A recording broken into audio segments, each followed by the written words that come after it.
Good morning, everyone. What's going on? How y'all doing? I know I'm late, but, technical difficulties. Making sure that this audio soundboard thing, this mixer thing right here works and our voices sound nice and clear, not too loud, not too soft. Maybe I need to, tone mine down because I have somewhat of a deep voice and I can't help that. That is just my morning voice. But anyways, good morning, everyone. How y'all doing this morning? Welcome back to another episode of the South Florida Gamers Podcast. I am your host, Silverback Senpai, and joining me is my co-host, Waluigi. Good morning, everybody. Ohio. Good to be here again for episode 23. Back with our homie with the mosty. Oh my god, I'm terrible at these rhymes, but we got Neganbergs here again. It's the sickie with the thickie. What? Too early for us. It's never too early. Yeah. You're not wrong. When is it It's ever five. early? It's late as fuck in Europe right now or China. So we have any Europeans. Bonjour. Hello. Yeah. Guten Tag und meins Fräulein. Hello, losses. Anyway. Jawohl. Oh, man. Anyway, this episode of the podcast, Steve S50 said, yo, is that Keanu Reeves? Is that the guy from Fortnite? My name is John Fortnite. Don't trip now.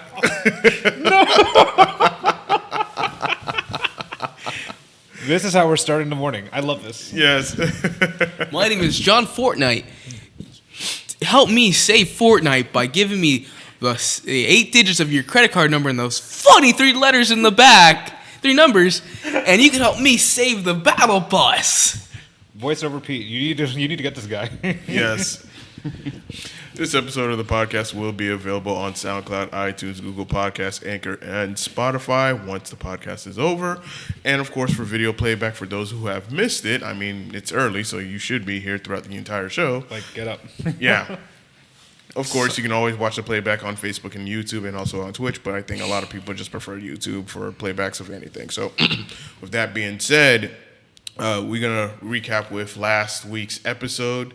And that is with Tyler the Boss. Shout out to him. It was very awesome to have him on as our guest. And Thought I heard something. oh, okay. I thought, yeah. The reason why Jake James is not here, and we will not discuss on podcast, but he'll be arriving momentarily, so we'll have like a late entry as he comes in. So that being said, we're just gonna continue on with the show. And yeah, first off, I would like to thank Hunter for coming back on to another episode of Three-peat. Three-peat. Yeah, on a 3-peat right now. Yes. Like, how does that make you feel, dude? Breathtaking. You are breathtaking indeed. You heard it from the man himself. Is there anything you want to say to the chat right now? You're breathtaking. Very good. Oh, man. We gotta get this man noticed by Keanu Reeves. Oh, definitely. That's our goal this week. Yeah. But, yo, how does it feel coming back? I mean, what were your thoughts on the 8-Man podcast when we had back in November? Like, what was your overall thoughts on that? No coffee. Oh yeah. Oh, yeah. You didn't show up without coffee. Y'all went to McDonald's, didn't text me. I was here early, waiting for the fucking battle bus to arrive with McDonald's. I had to order fucking Taco Bell. I was there God. eating a quesarito. A quesarito. Oh yeah. Oh yeah. Yeah. It was fun. Chaotic. Describe your most chaotic moment from that 8-Man Yeah. podcast. What do you remember that like stuck with you? These shoes I don't remember much because I hit my head while skiing over the winter break at like 20 miles an hour. Oh my god. I'm a little hollow-headed, if you can't tell. Yeah, I can hear that. Oh my god. Thick. With 2 C's, there's a difference, you know. 3. It's a Oh. cracked one, though. It's a cracked C. Oh. It's like a little crack. I fixed it, Steven. Yeah, there was a bit of a lag in Negan's camera, but I fixed it, so it should even out. So, yeah, because I forgot that sometimes my camera is recording at 60 frames and the podcast is like at 30. So that's on me. But that should be fixed, so. Continue. I don't know. I really don't remember too much because my memory is generally hazy, especially in the mornings. Ugh. Well, I generally don't wake up very early. The earliest I wake up is like 10 nowadays. Like, I remember it being a really good time. That's all I can really remember. And the fact that it was loud. Very loud. Oh yeah, Oh, yeah. We You were got a 8 very of us. chaotic bunch. Oh yeah. Yeah. We were like the Avengers that nobody wanted, but it just happened. Yeah. it just somehow we just made it work. Oh, I remember having PTSD from that dragon fruit freeze. That shit was nasty. Talk about never do that again, please. If you ever see this, Oh don't my do God. that flavor again. It's garbage. It tastes like expired chupina. If Legal you're what? Hispanic, you'll know what chupina is. Oh my god. Like, chupina is bad as it stands, but that's worse. That does sound worse. I'm having a Vietnam flashback, if you couldn't tell. Yeah. Just that 1,000-yard stare into the distance, reliving a horror that was the not the Baja, but the dragon fruit freeze from Taco Bell, circa November 2020. Just as cursed as COVID. We're almost Killing in my March. taste buds. Holy shit. It's been a year of COVID. Papa G Fuel makes the pain go away. Definitely. It's a limited edition cutie pie cup. Oh, I said cutie pie. I'm like, excuse me? Yeah, cutie pie. It's PewDiePie's limited edition run for Talbot. It was $10. Got 3 of them. Epic. So we see epic. Yes. Yes. Epic Games sponsored us, man. Something. My name is John Fortnite. Now, if there's a skin of you in Fortnite, I probably would actually go back to playing it. Oh my god.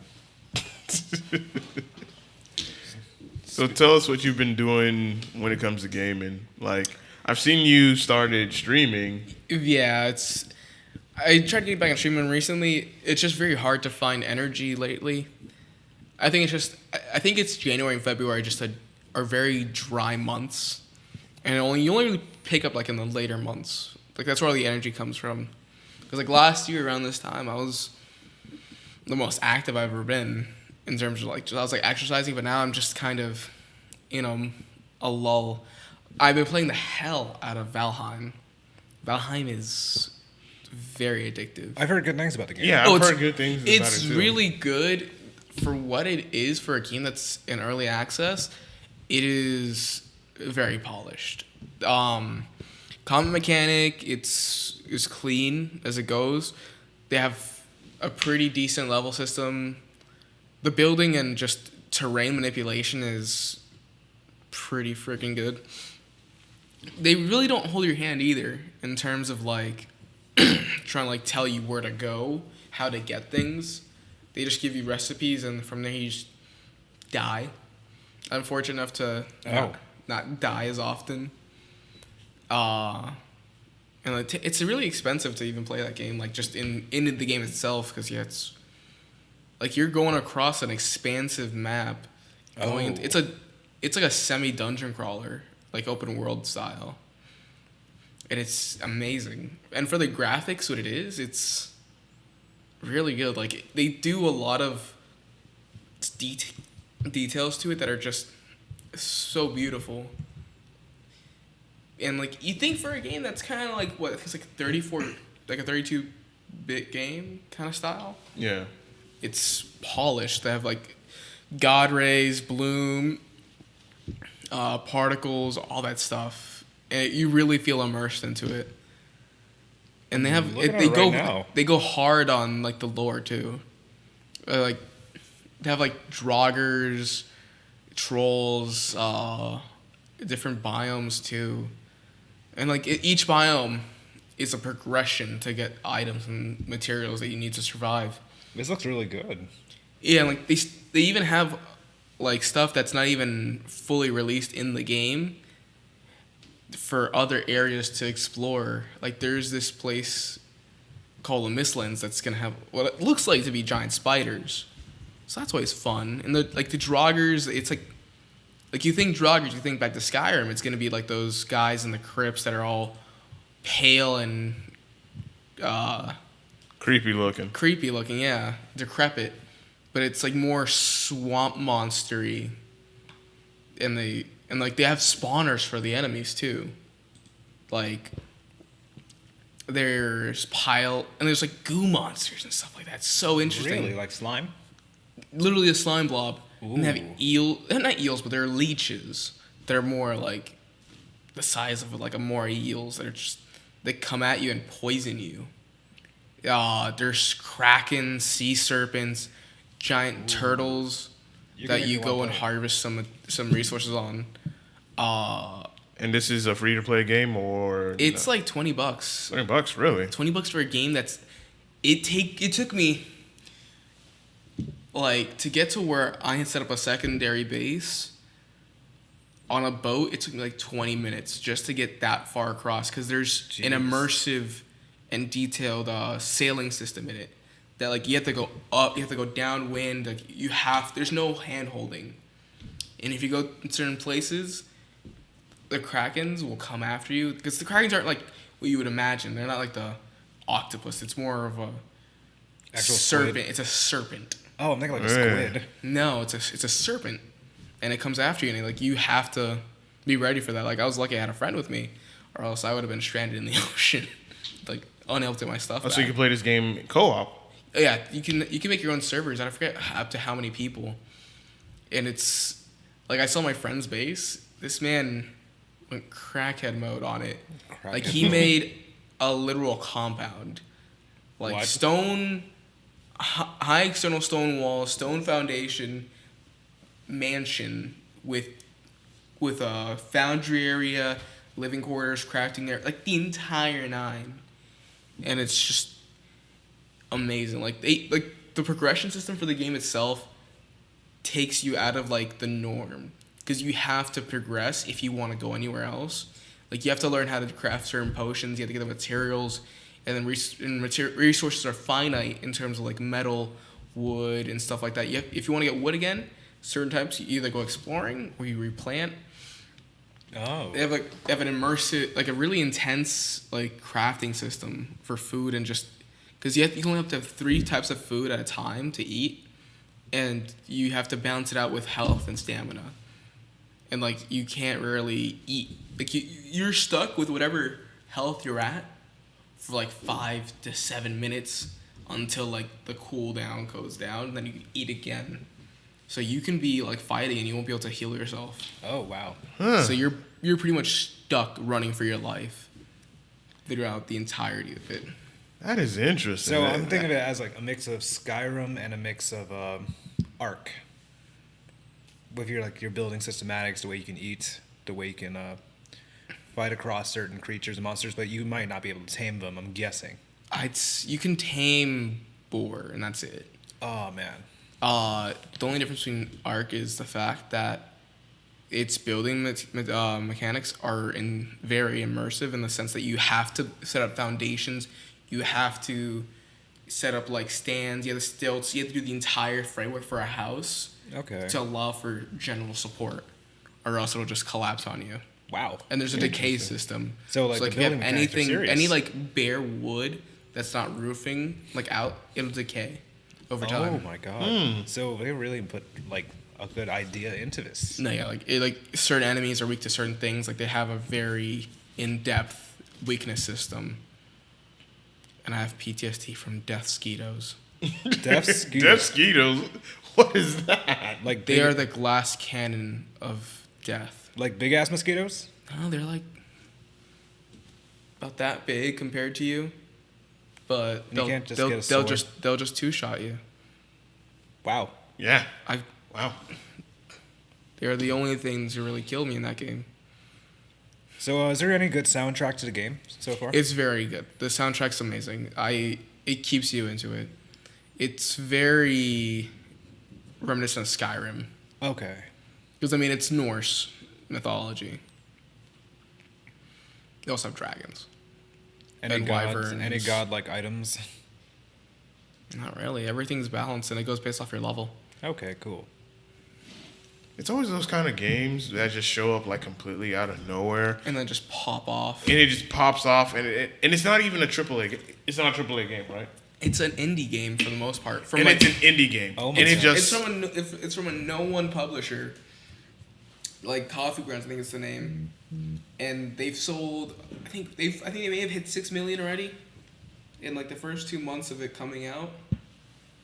And still being on early access. Wow.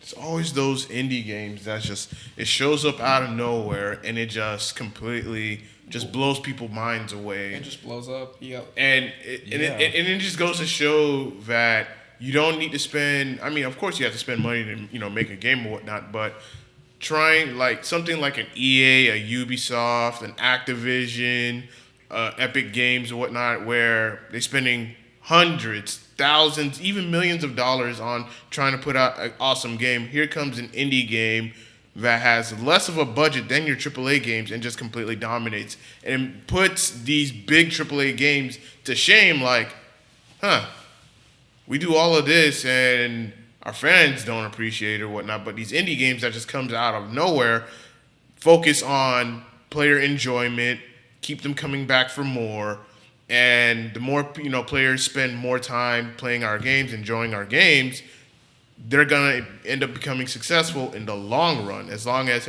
you're not screwing over your consumers, trying to nickel and dime them for everything, then you'll see a lot of success later down the road. Definitely. I just definitely believe that indie games are a good way to get to with the people. Like Among Us started off as a very Among low. Us. It's a low popular indie game, and it suddenly blew up because people started. And it's a taking game that notice. came out in 2018? It came out in 2018, and it blew up in 2020. It only really blew up because of offline TV. Because I knew of other streamers who had been doing it with decent success and like viewership, but it wasn't until that group really played it that it blew up. Because there are other games that are similar, but I personally enjoy more that nobody really pays attention to. Like The Seat is a really good similar game, which is more like The Thing. Oh wait! Speaking of indie games, you guys ever heard of Friday Night Funk? No. No. It's like DDR, but you just use your keypad basically, and you follow like these little chimes and you just gotta follow it. There's like a small little plot with it. I've only seen the game briefly, and I found it pretty interesting that they made like a whole DDR style game on Newgrounds. What? Continue what you were saying? Oh yeah, like it's only when like specific streamers really play it that games will blow up out of nowhere. Yeah. Like even games that had been on a lull of like popularity, like Rust, it wasn't until like that specific group and also their streamers started playing it that it saw spikes of like 1 million in 2 weeks of player activity and purchases. It just goes to show you like it's more the people that bring the game to popularity. Yeah. Definitely. But it's only once you achieve that it can really flourish, which is sad. Yeah, and of course, and you focus on the factor of fun. Yeah. Is it a fun game? Can people have fun in playing the game for hours and hours and hours without having it be a sweat fest? Yeah. That's right. We're talking about like Warzone, Apex. Yeah, Rust- like all Rust- the multiplayer games, Call of Duty, where they want to focus more on competitive play, skill-based matchmaking, and then people end up hating the game, but they'll still go back and play it, but it just becomes more of a headache to play the game rather than I'm just playing it for fun. And now these indie guys, they're regular guys just like us. They're not in these big AAA companies, and they see what people want, what kind of games that they want, and they focus more so on polishing their product, and then of course focusing on just purely fun. Can people have fun with this game? Can they enjoy this game? Yeah, it's gonna be a risk whether they succeed or fail, but if they succeed, then boom, success happens. I remember there was an indie game that somebody made called Shotgun Farmers. I believe it's on Steam. It's a multiplayer, sort of like Call of Duty where you have your concepts of guns, but it's all farm based. Like you have a corn cannon, you have a sword that is like literally I think a cucumber or like a I'm trying to remember, but Phrasing. I know there's like a lot of farm puns that you can grow your own weapons, but the guy who made it actually I follow him on TikTok recently. He listens to his comments on what people should be making, and the more that he follows the comments, the more people seem to be interested because he's listening to the people's suggestions. And that's what's really unique about some indie like developers. Some people want a good recommendation. He's here. Go. Go get him. You know about the lawsuit with Bethesda? Which lawsuit with Bethesda? The fact that there's a lawsuit because of the season pass.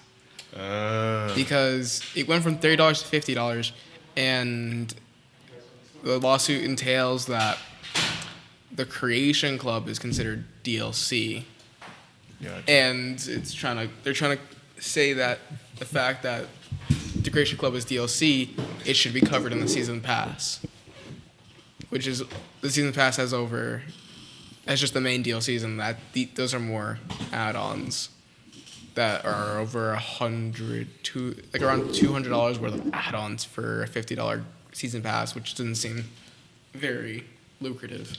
Gotcha. Because it was added after the fact of the season pass, the Creation Club. All right. And joining us, late to the show, but he's ready to go, Mr. Jake James Lugo. How you been doing, my dude? I'm good. I would have been here a lot earlier if I could or whatnot, but yeah, I'm here. Better late than never. There's some people that just straight up just wouldn't show up, which is crazy. But I always show up. Traffic's a bastard. No, it was just that, I thought originally we were going to do it from home, but I forgot you only do this show only, in person. So, because remember last one that you had me on, you only did it digital. Yeah, Otaku's in South Florida. Yeah, Otaku's in South Florida is always online where I can reach more people and of course invite more people. Yeah. But the podcast, it's always in person because you get to have that face-to-face conversation with people and then just share ideas and, of course, show people that, hey, this is what us gamers here in South Florida, we're not, big YouTubers or whatnot, or big popular content creators. We're just ordinary people who are passionate about games, and we're just having to sit down and talk about it amongst other people of similar interest. Yeah, definitely in this podcast we play games. Yes. Yeah, right? And you're surrounded by games too, so yeah, it kind of works out. It's cool. But yeah, earlier we was talking with Hunter about what was his thoughts with being since he's here for the third time and you're here for the third time. Yeah. What are your thoughts on the 8-Man podcast back in November? It was something. It was fun. Something. That was one That thing is- to that say. is- that is even a you word. got to admit it because I was looking at both of you as we were recording and stuff, and your facial expressions are priceless. It's just on certain things. When certain moments, if you go and you watch it, it's actually really funny. Some of the things you could just tell the vibe in the room. But it's fun doing stuff like that because again, you were saying before, you guys do a lot of stuff, for this region of Florida. And we don't have that, for a lot of places. Even with people like me and others that do other different aspects of, gaming and stuff, we have other content creators stuff that are within this area, but they don't do something like that. They don't gather people. One of the things that I've even told you guys, and I think I've told other people too, is that we sometimes have this habit, especially down here in South Florida, or just Florida in general, that not a lot of people collab with each other and not a lot of people get together to do stuff like that. Despite everybody being within the same vicinity, we see each other in convention stuff. So seeing stuff like that is fun because it at least shows people, especially audiences of gaming, that we have stuff in this area too. It's not just in the typical places that people think of, like California, New York, etc., whatever. But it was fun. It was fun being around everybody, seeing everybody, which was cool. Goofing off and stuff. Seeing the hilarity. It was dope. It was chaotic. It was chaotic. Yeah. It was chaotic. I was trying to be nice about it, but yeah, it was chaotic. It was crazy. Oh, It Jake, was Steven says hi. Oh, who says it? Steven. Oh, hey, what's up, Steve? It's good. It was good, Steve. Chaos doesn't inherently mean bad. But it was controlled chaos. Yes. Pretty much. Yes. It was a controlled explosion, like when they took down the Trump Tower in Atlantic City. Controlled. I don't think it was that controlled, but okay.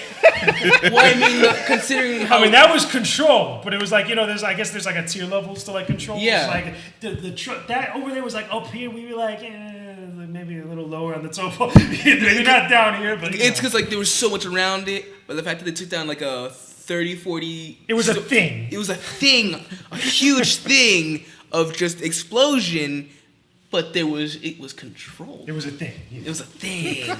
It was a thingy thing. Yeah. A So- thing of thing proportions. So also we was also talking with Hunter on what he's been up to gaming wise and whatnot. And now I'm gonna ask you, what have you been doing gaming I've been wise? doing a lot. Like, again, if some of you have been following me on social media, so I've been doing a lot. Like, literally stuff even happening just last night. I can officially say I have a byline on Red Bull Gaming that I actually have. An Yeah, I article. saw that. I saw your article in that just published. Flynn's Discord and whatnot. And I read it. And I was like, holy shit, he's on the Red Bull. And that's not all. Like, I could say it now publicly. Now that stuff's going up, there's going to be 4 more editorials coming from me going up on Red Bull Gaming, including about God of War and about Horizon Zero Dawn and Ghost of Tsushima. You know, because I did about 2 per game, or about 2-3 per game at one point, and there's going to be even more Holy beyond smokes. that. So that's one cool thing that I'm proud of, because I get to write, I get to do stuff on Red Bull Gaming, which They is, better give you wings, man. what? You get me? Like, there's a couple cool things about that. But besides that, obviously the YouTube channel, which is a big thing that I've been trying to really push to grow and actually do more, because that's going to help me do more stuff. Like, whether it's coming out to places, whether it's interacting with more people, whether it's covering more games, being able to do more, because that's like my big goal this year. I want to grow that. On top of that, again, just doing other review stuff, hooking up with other people within the games industry, which is cool, appearing on shows and doing a lot just in general. I've been trying to stay productive and busy throughout all this. That's all I really can do. Yeah. It's either you work out or just do work, and that's Or really binge watch. Or Disney binge Plus, watch. Yeah. like something. Just Netflix. busy work, just to keep off the tedium, because the tedium drives you crazy. That is true. Wait, what is tedium?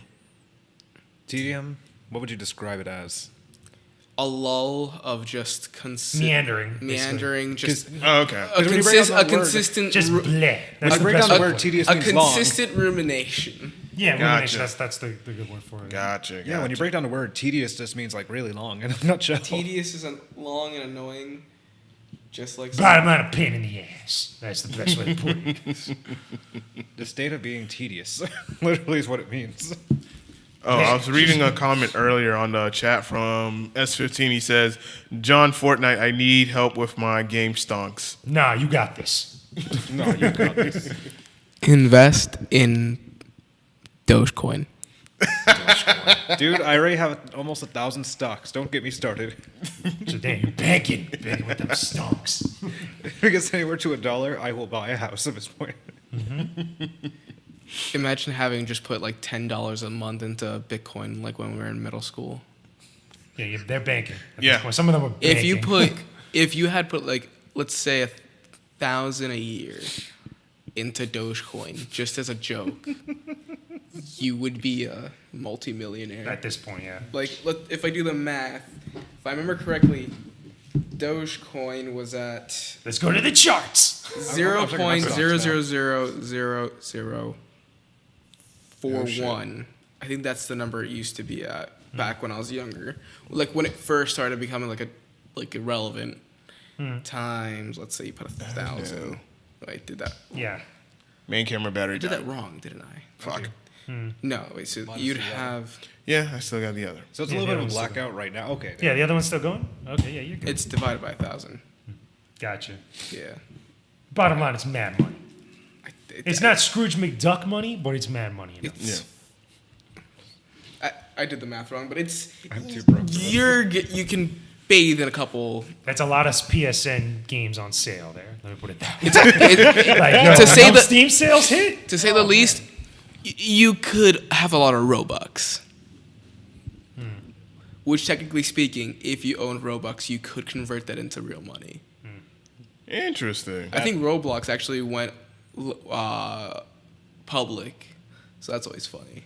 Oh, And I think they're doing God. really well because Roblox is one of those companies who does well for themselves. Yeah, that's true. Considering the fact that they have one of the most live marketplaces in games for a kids game. Now that I think about it, you're right. For my birthday, my friends are we were trying to figure out what to do because what we do is we usually celebrate online or we meet up. And because COVID, we just played online. I was like, what do we want to do? It's Roblox, Phantom Forces, Phantom Forces. And we ended up doing one of those escape rooms on Okay. Roblox, and we were actually puzzled because of how well it was made. Like, they pulled out math. Like, I think it was like 24,014 x equals 2. So basically, like, you're all gonna have to basically go to X school while trying to equals figure out how to 2. get out of this This is freaking a place. it's Like, like- that's too much. B. It's That's a too much. kid's game. Like, They Like, they want had people to some suffer. elaborate stuff to it. It's like, we either doing algebra or we escape in this room. Which one we do? we had to do algebra. We had to do algebra 3 to get to beat that game. Did you guys end up beating it? Yeah, we beat it. Like, Okay. Like, we were trying to go for like a sub 10-minute run, and then 3 of us, because there's 5 of us, broke the game, and we couldn't move. We broke the game and it froze us. Oh, God. So we couldn't move until our friends had to do a memory puzzle. So much for escaping at that point. We were literally frozen in time, moving at not even a snail's pace. We moved as fast as a tardigrade. Crazy. Wow. Jesus. Well, Waluigi, what have you been up to gaming wise? Gaming wise, I know last Monday we did Apex Legends. That was probably the funniest thing we've done because God, that shit we never was- played together. Yeah. That's the funniest thing. Like, we've known each other for 2 years, and that was the first time we actually played. Yeah, and when we played with Tyler, shout out to Tyler, and like before we played with Tyler, like our first game we ended up winning. We handled that so smoothly. Yeah, because I'm like, okay, go here, go there, or don't push here, don't push there. Like, or let me whatnot. save your ass. I was so focused on just keeping us alive to the point where I ended up getting knocked down. And if you remember that part where we were getting literally pinned, And we just waited. and we just waited. I was like, don't push, don't push. Let the other team just fight it out, and we just third party them. Oh my god. And then as the ring gets closer and closer, I end up getting knocked because I started, all right, let me go ahead and go push. And then now I get knocked, I get eliminated. And I'm like, shit. Then I now see it's someone just- behind me trying to go through. I knock him down. Then there's me and the random. We knocked out the other guy who ended up winning. Yeah. And I was like, yes. And Because- then when we had Tyler on, oh my God. We- It was a, The letter of the week was L. yeah, L, it was big a L, complete L. a but big one. That was the funniest. it was the funniest time that we've had. And The screaming. I could not stop screaming. We all did. yeah, I was screaming too. I gotta upload the video later on Instagram and whatnot, so that way y'all can we see. even glitched a part of the game where we got stuck in one part of the railing in Olympus. That was Yeah. some bullshit. Yeah, definitely. But for me, gaming wise, I've just been more focused on Apex and other fighters, trying to at least be decent at it. Recently, Flynn's out not this Saturday, but previous Saturday, they had their big pot tournament, their Smash Ultimate tournament, and I ended up competing in it. I said, you know what? Because since I'm always around the Smash players in the Smash community, and I don't even play the game, just being around them, I said, you know what? Let me go ahead and jump into this game because why not? Let me try to at least be decent at it so that way I can at least send one person home. If I can just send one person home, I'm good. I can take one stock off of somebody. I know I heard that right. I'm like, I can take one stock off of them. That's progress because some of these guys, they'll come and just 3 stock you. Done. Game. And I was just like, yeah, I need to at least play this game. Need that. Just, Play it, The understand it. achievement. Play it, understand it, be cheesy with it, and then of course God, I'm hearing be it. average. Because at least with every fighting game that does come out, I try to at least be average at best. So that way I can at least hold my own. Those that play it religiously and they're like really good at it and pros at it, more power to you. I wish I could do that. I just don't have the time. Speaking of fighting games, Unfortunately. I can't wait for Guilty Gear. Yeah. Oh, I just did the beta for that. How was it? I did a video about the beta for Strive, and it's You're actually back. pretty good. It's pretty cool.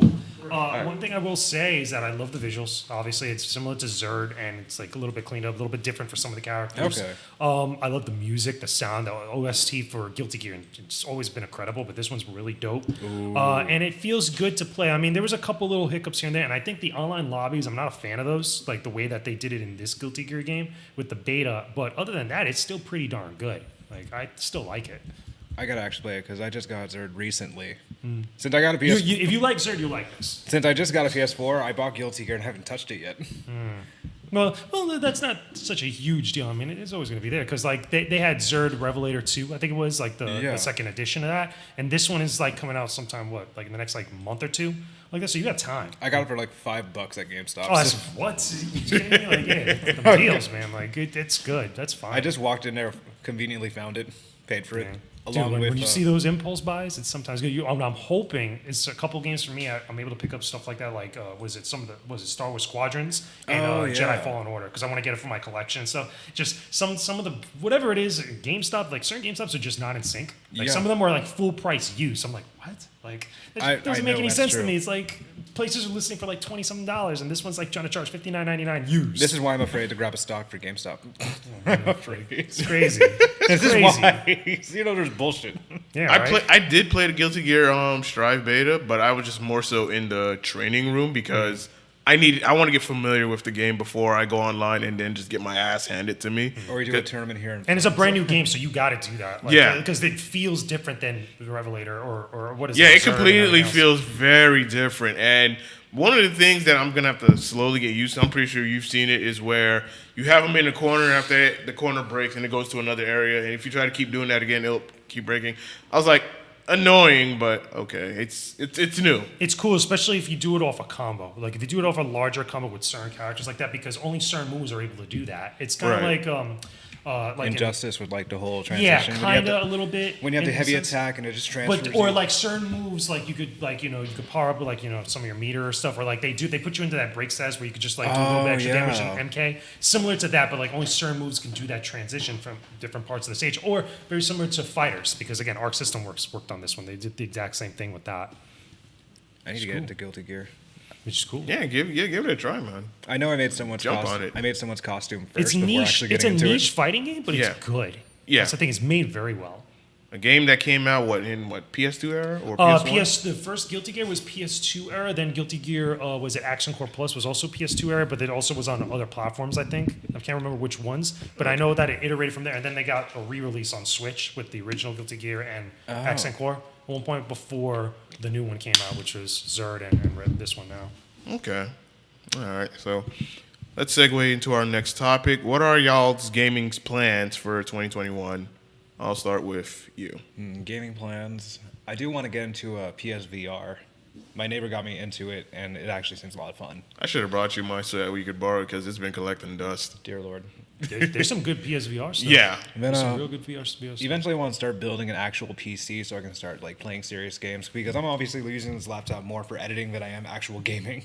I mean, next thing, let's check, man. Yeah, right. Yo, when that comes in, Literally, new PCs. I'm gonna be straight up with you. If you can get the issue that stands to reason is the scalpers and all this shit that's happening.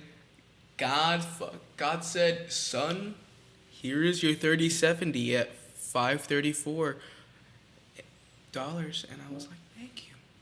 I built my PC for $1,300. Dude, you need to send me stuff because I'm seriously thinking about building a PC because I need it for work, for stuff. Yeah. And I want to get into PC gaming because I'm left out. Like, My PC ran me $1,300.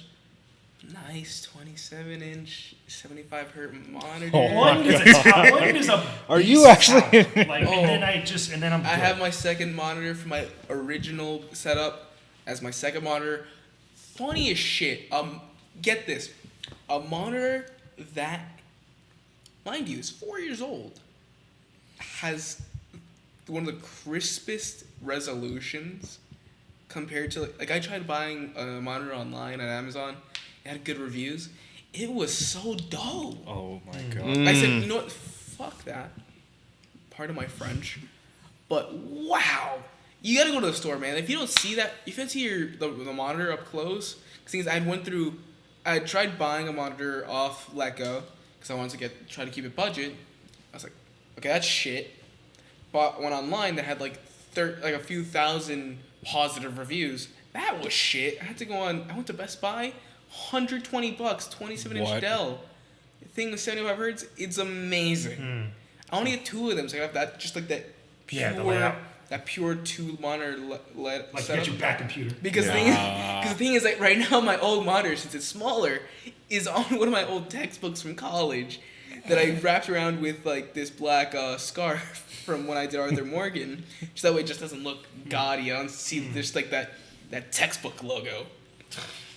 But I run a 3070 Founders Edition with a B550 MSI car. I think it's MSI motherboard. 30 gigabytes of RAM. I think it's Corsair Tomahawk. No, not Tomahawk. It's something else. And 3700 XT. Cool. My brain hurts. Just Yeah. Well, I mean, if you're into PC gaming, like then you know, like that's decently pretty good hardware, like for stuff. That's what I need to do for me personally, because again, I've been console gaming for a long time, and my PC, my laptop sucks like garbage, and I want to build one or at least get one where not only I could stream and video edit easier, but also play PC games, because I've been dying to get more into it, because I have a lot of access to different PR people where I get games early, and sometimes they're only available through Steam codes. They're not available through betas. That's so happened to me there's too. certain games that I'll have like super early access to, but I can't play it because I don't console yet. It's crazy. Yeah, I remember my PC when I mean, of course, I bought mine pre-built, and there's nothing wrong. There are some brands that do some decent pre-builds that run the newer cards for a moderately decent price, and you can customize afterwards. Seriously? Because as it stands, I bought just a frame of reference, I bought my processor, which was the AMD Ryzen 5 3600 XT. I bought it at $233. You know what it's retailing for right now? Give a guess. How much? Just give a guess. Just $5. $350. Oh, that's not that bad. That's Wow. just That's a moderate bump. That is a big bump because that's the mid tier that's the Yeah. mid tier processor. Yeah. Mhm. For it to get a 150 bump, that is a hurt locker. Because what that says is your motherboard, your RAM right now, things are going up in price. So realistically, there are some brands that like they're a bit more niche market. Because what you could realistically do is just buy a pre-built that has like a 30 series, and then just gut it. Because the cases are never that good. Yeah. Because Yeah, you want a case that has, if you're not doing liquid cooling, you're doing airflow, and you want to get a good airflow case. Yeah. I got my case for $70, and it was like 2018, 2019's best airflow case. This thing has, my room doesn't get hot. What? Like it only gets hot like when my AC is not really blowing, so there's no ventilation. Like it runs like at 50 to low 60 degree Celsius. Cool. So like the average PC will run around 70 to 80. Oh my So, like, God. So you want to keep that motherfucker cold. Yeah. Yeah. I bought mine. Like, if I remember the price, like I bought the tower vet. You remember, right? Yeah. I bought that tower completely pre-built with. I'm not gonna give the specs or whatnot, but I bought it for about $1,100, and I financed it. Nothing wrong with that if you can afford it. But and I financed it, completely paid off. Same thing with my laptop.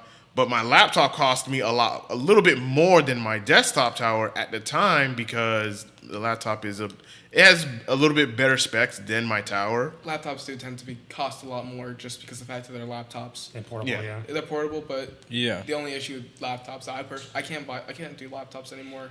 So I tried buying I bought an expensive laptop when I was younger. Dude, one drop and everything breaks. Yeah, that's true. Yeah. Because That's facts. all the internal screws and fastenings are made out of dingy plastic. Yeah. Like I shook my laptop, it was a freaking maraca. Yeah, so you definitely want to, like, if you're going to get into PC gaming, like, seriously invest in a tower. And then, of course, even if you buy it pre-built like I did, by the time, and of course I also financed it too, by the time I was done paying it off, I started changing all the parts. So that way now it runs efficiently, effectively, and now it's well worth $1,500 because of how much I put into it. It's pretty much like your own car. You buy it however you want, and then as time goes along, you make the changes that you want, you invest in it, and you take care of it. You take care of your PC because that's going to last you years. Like, I don't have to Yeah, it's 4 is the average lifespan of a PC. Huh. Yeah. Good to know. I never knew it's that. gonna last you. So you want to take care of it. If there are parts that are gonna go bad, swap it out. Replace it with something new, and move forward with that. So gaming wise for me is just more so of getting a PS5. That's it. That's another thing I have to worry about. I have to get a PS5 because for work stuff. But the problem is one, finding it, and two, finding it for like the price it's supposed to be at, Yeah. which is annoying. Oh yeah, I still remember that scalper story that I found out nearby me. Dude, that's still going on, which is crazy to me. Yeah. Like, I was trying It's to the try and box, make man. business with a It really thrift is, store. Best Buy is your only option when it comes to buying. if they got it, yeah. Yeah. The second, I got my 3070 at Best Buy because Best Buy has a two-step authentication browser. It'll verify that you're not a bot, because what bots will do is they'll auto-refresh and try to get it in the cart, and then they'll buy it. It took 5 minutes, but I got the card in my cart, and I was like, cool. I was so close to getting a PS5 last week, like so close, because I went through Target, and I've been following a lot of people on Twitter about those, PS5 restock updates, and finally, I'm in one. I'm like, it's in my cart. I got my payment information. Didn't go through. That sucks. That really does suck. And that's annoying. That's a failure on a couple different factors. One, how much supply that they got. Yeah. Two, not expecting the blast of people that are going to want to get this thing, which, Yeah. happens every time with a console launch. But, even with this and then obviously the pandemic stuff, everything is just a hodgepodge of just annoyance. Yeah, that is my gaming goal of 2021 is just to get a PS5, so that way I can now start shifting focus onto getting more games for it, because I do want to go after more of the indie games that are going to come out for the PS5 rather than the big AAA games. Of course, I'm still going to play the big AAA games, but I want to focus more on the indie games, because some of these indie games are blowing up. Not all of them, but some of them are, and they're just these unknown gems that just you never heard of, and then just boom, Genshin Impact, Among Us, Hades. Fall Guys, Hades, and now Valheim, as you said, nobody knows about these games, and then they just blow up. Yeah. That's true. That's facts. And then when you get it anyway, because you're PS Plus member, you're going to get a bunch of stuff anyway. Yeah. That you're going to get That a is ton true. of stuff from PS4 that also get the free upgrades to PS5 versions. Yeah. And even some of the games you got on PS4 are going to get the same thing, which is crazy. I mean, we just had it now with the announcement of Final Fantasy VII. Going to get the free PS5 upgrade Yeah. on top Yeah. of the DLC stuff. There's a whole lot of things like that, which is cool. Yeah, definitely. And I'm ripping That's- both now. It's why I'm happy I have a PC. I don't really do consoles much, but I am a Microsoft fanboy through and through. And the fact that I have Game Pass makes life so Game Pass is dope. It is. Game It Pass is dope. It is what I It always say is when someone the gets an best Xbox. thing in the world. If I had an Xbox, I'd be using Game Pass all the time right now because Like- there's so much. a PC is all you need. I play Sea of Thieves for free. You can play Ark for free, which I like that. Yeah. You get all the DLCs included, I think. You know what I like about Game Pass though, what PSN has yet to do as of yet, is that they have a day and date sometimes with some of those big releases, especially the first party Microsoft games. Like, they come out same day. Like, They send you a notification and it's like, you can pre-download it, which is great. Like, Yeah. I pre-downloaded so many games. It's sad because sometimes they'll notify you about games that are only on console, that new Star Wars game. Squadrons? No, not Squadrons. What is it? Fallen Order. Yeah, that one. Fallen Order. That one. It was only on a console release, which kind of sucked. I'd love to have played that.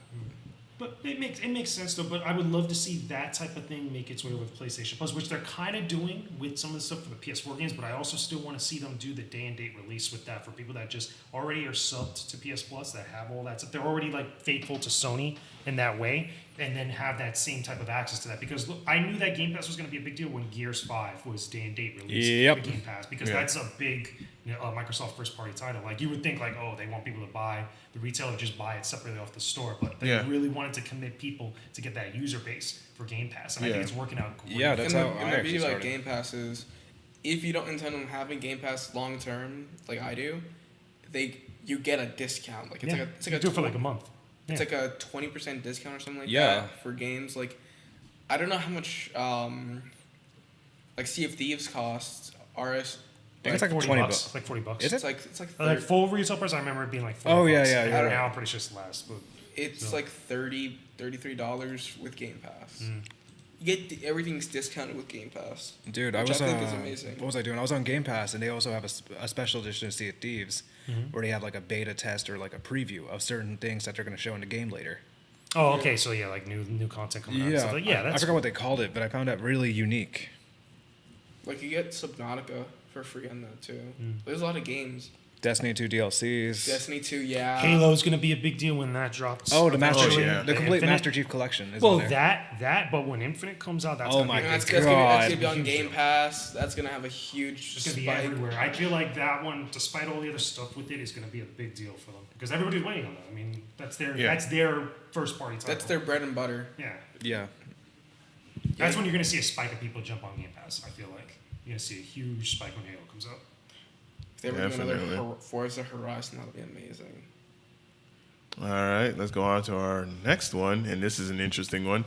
Anthem development has stopped. I called it. Called it. I knew that was coming I for a long foreshadowed. time. And Like the second that game came out, it flopped like a dead fish. you want to hear a funny story with, Yeah. with Anthem? And Yes. This is something that happened to me that's industry-wise, right? So when Anthem was being made and stuff, because I saw Anthem at EA Play at E3 at one point, right? It was like one of those games that got announced, got shown, and it looked dope at first. But when it was already starting to come out, I remember a little bit of controversy and a little bit of some of the different rumblings about it from different outlets like VG247. I remember sharing an article about them where they had spoken to their sources. According to their sources, so allegedly at the time, they had spoken to people that were content creators and stuff that EA was paying people to have certain opinions of the game. Oh. Now, obviously, that could have been complete nonsense, and it ended up being at one point where people were like coming out and saying like, "Oh no, they're part of the EA Players Club. This is nonsense. This is all this stuff." It was a big back and forth, but I remember that stuff being written about the game at the time. And when the game finally came out, a lot of the people that were bigging it up were really quiet because there was so much bad publicity about this game. And I remember even playing it because I played Anthem later, and it was after Destiny 2, after all this stuff. Oh, It was gosh. it felt exactly the same, but just worse. Like I didn't have that same charm about Anthem that I did with Destiny 2 when I was first saying it, because that was another game that I saw the entire thing for the review cycle. It was just weird because you can only do that style of game so many times for people. Like people Yeah. who play games like Destiny 2, like Anthem, like Apex Legends, like anything of similar nature.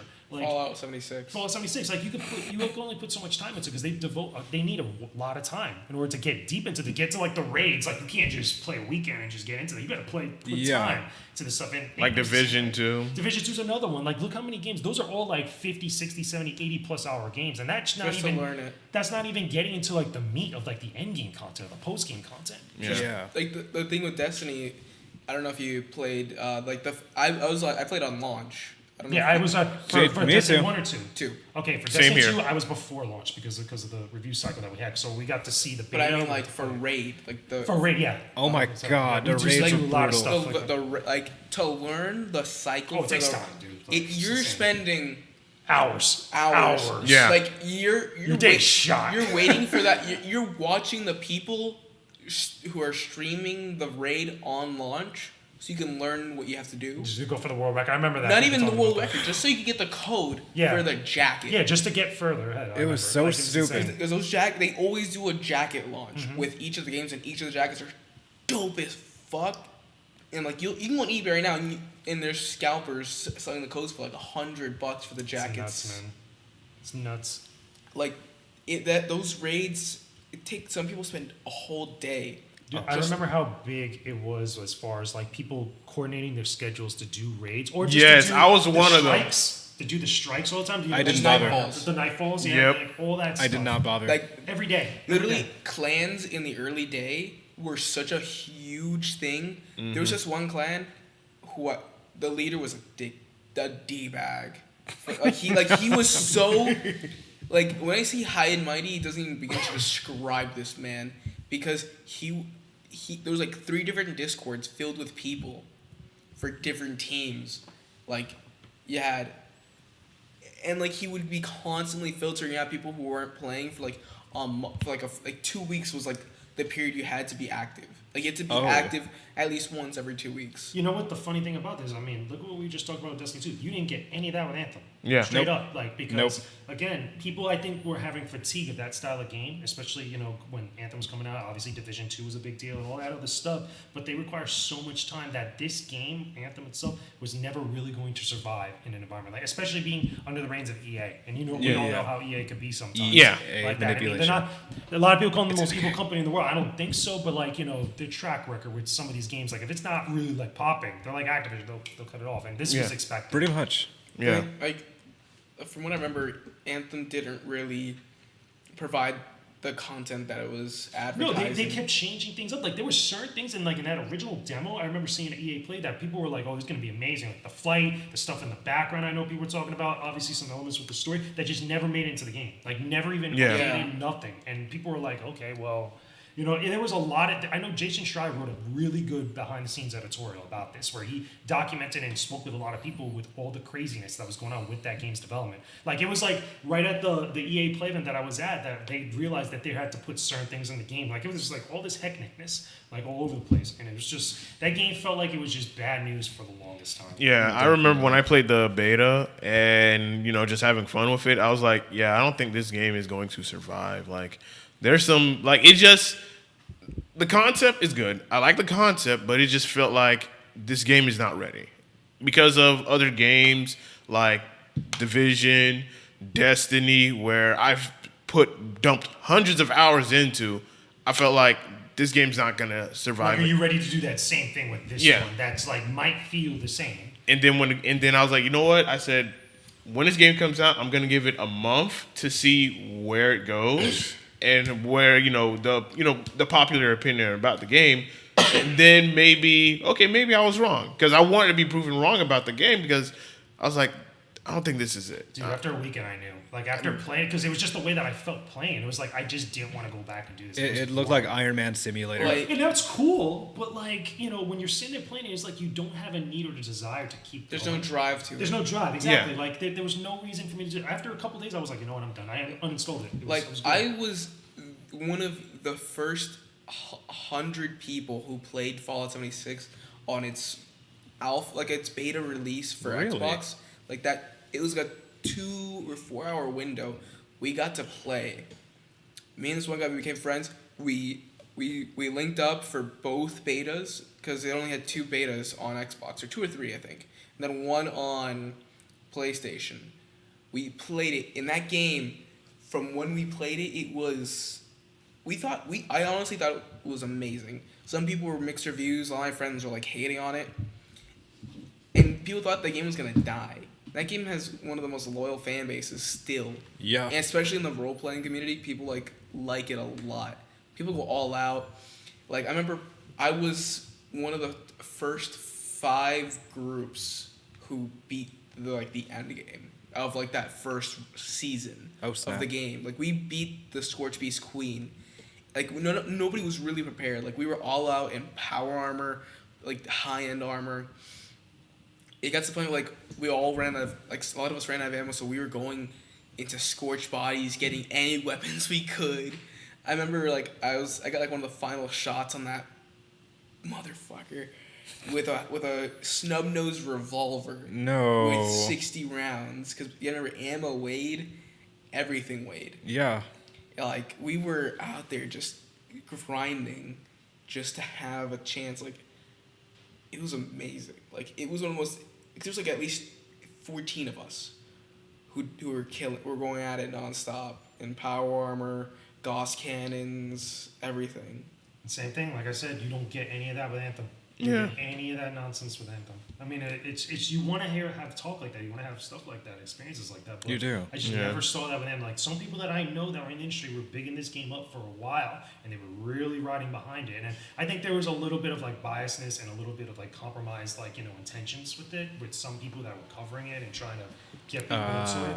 But like, it was just something that I knew immediately once I played it. I was like, nah. I didn't have the fan base that games like Division, Destiny, and Fallout had already established that allowed for the community to just take over. They couldn't track that type of player. Yeah. Because what they're already interested in, and they're already putting all their time into. Why pick up another one? Yeah. They chose a very bad time to publish to begin with.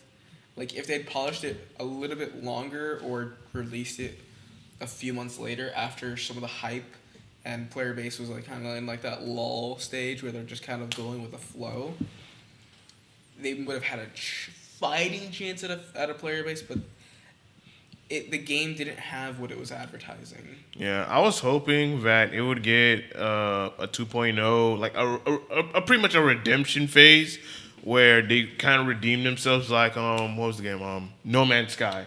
They redeemed themselves. Realm Reborn, Final Fantasy 14 did that. Yeah. That was the best example of the. Where they redeemed themselves, where okay, we screwed up in the beginning, but we've worked our asses off, and now we want to redeem ourselves, and now the game is good.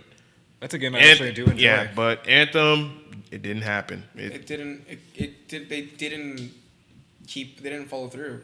Yeah. No Man's Sky was a gambler's bluff when they first announced it because of the multiplayer. There was a lot of other problems with that game. I think It was the biggest thing about it was the multiplayer because they claimed. Well, one guy claimed. Yeah. Let's not get it twisted. One guy on a talk show. No, then they proved it. Mm-hmm. It was proven that there was no multiplayer. Yeah, exactly. Then they brought some bullshit, which was those sprites, which was when I saw, I was like, "Is this Fable 3?"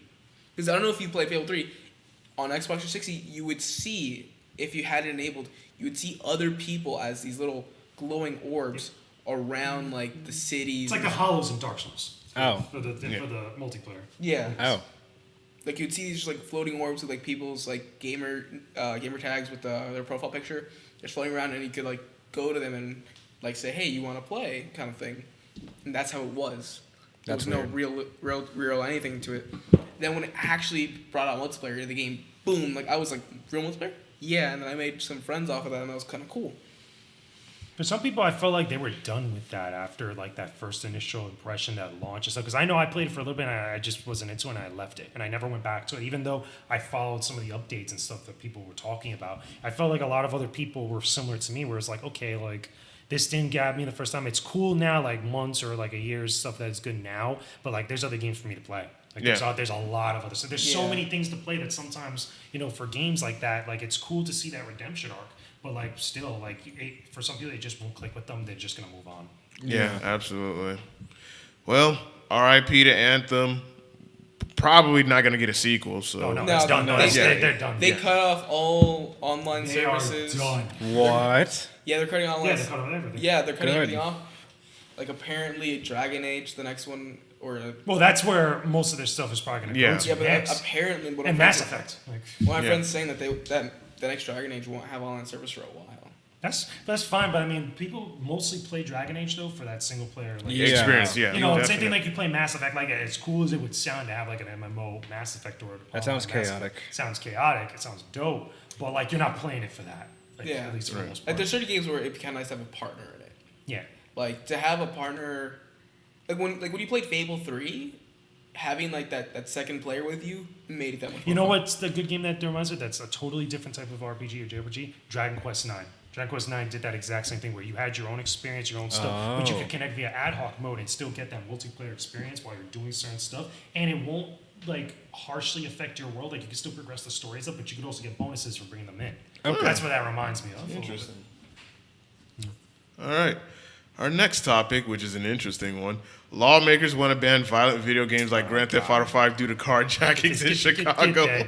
They're stretching. Yeah. This is the same song and dance we've been doing for years with my the Jack God. Thompsons, with everything else. You were never going Since to get Mortal people, Kombat. You're never going to be able to get a state or this country specifically to ban a video game like that. On top because of it's an impingement of our free speech. Yeah, exactly. It's an impingement of free speech And here's the other thing too: there's no substantial and definitive proof that video games, whatever you play with them, okay, cause you to inherently go on and commit a violent act. There's been studies that show the contrary, that show that people reduce their stress. You can never make the argument that just because you played Grand Theft Auto that you decided to go do a carjacking. Yeah. What this is again.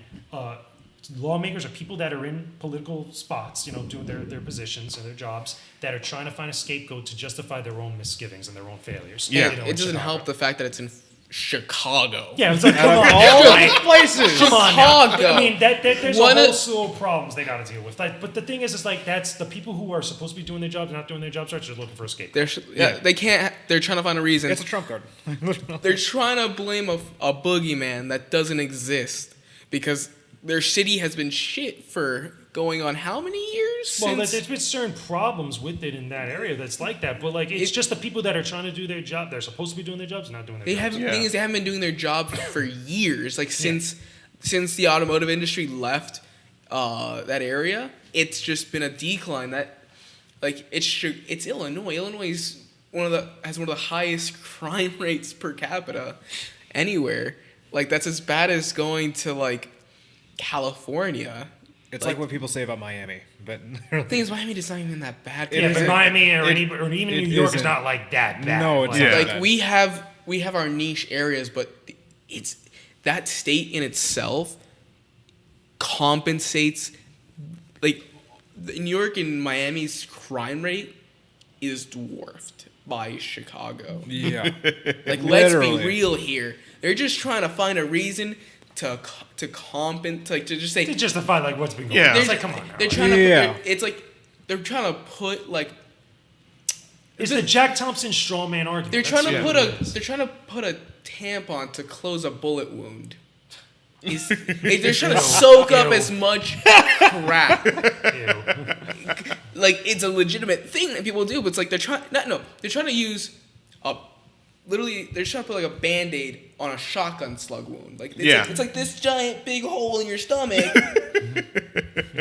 And they're just trying to like It's just wrong. it's like your school nurse putting an ice pack on your twisted ankle. Just think like that. It's like you nurse, my arm is bending the wrong way. Here you go. Get out of It's here, you little just shit. stupid. It's just It is. dumb. I'm just what I saw like, oh come on, like are you serious right now? Are you Like serious? it's like the same argument when they tried bringing up school shootings. Yeah, Well, yeah. it was Columbine with Doom and a lot of voices because again Jack Thompson was the one out here trying to say, hey, we should put regulation and we should put legislation on violent video games or games that include violence in some way. But that's a very broad statement, and it's also someone that's just pointing the finger trying to get support because a lot of conservative people who are very traditional, not conservatives that just like enjoy whatever, but like really hyper conservative people that like that type of stuff because they like the control aspect of it. Yeah. It's just really stupid. It's really crappy and it's very immature. Yeah, it is because it's like, well, if that's the case, then Movies. Exactly. Movies, I was Thank just you. about to say I was that. gonna say that too. That's Oh my like God. They tried the same shit years ago in I believe it's the 40s or the 50s with comic books, and it was the same bullshit. Because remember, when a book that came out that was Seduction of the Innocent, which is the exact same bullshit that this is. Dungeons and Dragons. Dungeons and Dragons is the other one. Like it's just stupid. It's something that just people that don't know games, that don't know this industry, are constantly trying to point fingers at it that the cause for many problems that it's not. I just love the fact that how when we have so many car wrecks and car accidents, you never see them say, well, what about these Fast and Furious movies?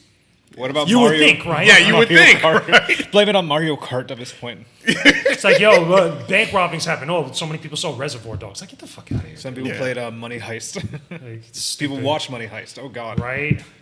Oh man, that was just so fun to just read that and just learn about it. I was just like, oh my god, here we go again. But of course, like always, we all know it's a scapegoat. It's never gonna go anywhere. Like, yeah, you're just trying to cover up for something. It's a trap card basically that they can't really use. Yeah. All right, on to our next one. Pokemon Legends Arceus. Well, I've been wanting Breath to see of a the game Wild like this. 2, Electric Boogaloo. Yeah, right. I've been wanting to see a Pokemon game like this for the longest time. I've been saying for years that an open world / large scale, large scope Pokemon game, Yeah. whether it's an MMO or just an RPG, would be fantastic. And if they're finally going into that, like taking those steps to do something like this, because it looks like Breath of the Wild, which means that it's a huge open world, which is great. Yeah. Okay, it's Pokemon, and granted, it's the Sinnoh region, or the Sinnoh region. Yeah. Like that they're gonna have a decent amount of Pokemon, but imagine this type of game with multiple regions that you could visit and having so many Pokemon that you could catch. As an MMO, I can imagine that'd be so dope. But baby steps. Do you really think that because it's gonna be released in next year? Do you really think that Nintendo would try to release another improved version of the Switch so that way it can? Somebody brought this up. Funny enough, on Twitter that I saw is like this and Breath of the Wild 2 are the marquee games that you showcase for a brand new version of the Switch. Yeah. You're like, listen. Here's the Switch. You know the Switch already. Here's a better version of it that's probably got better guts, better processor, whatever, better battery life. And you want an amazing, dope game that you could play on the go or at home.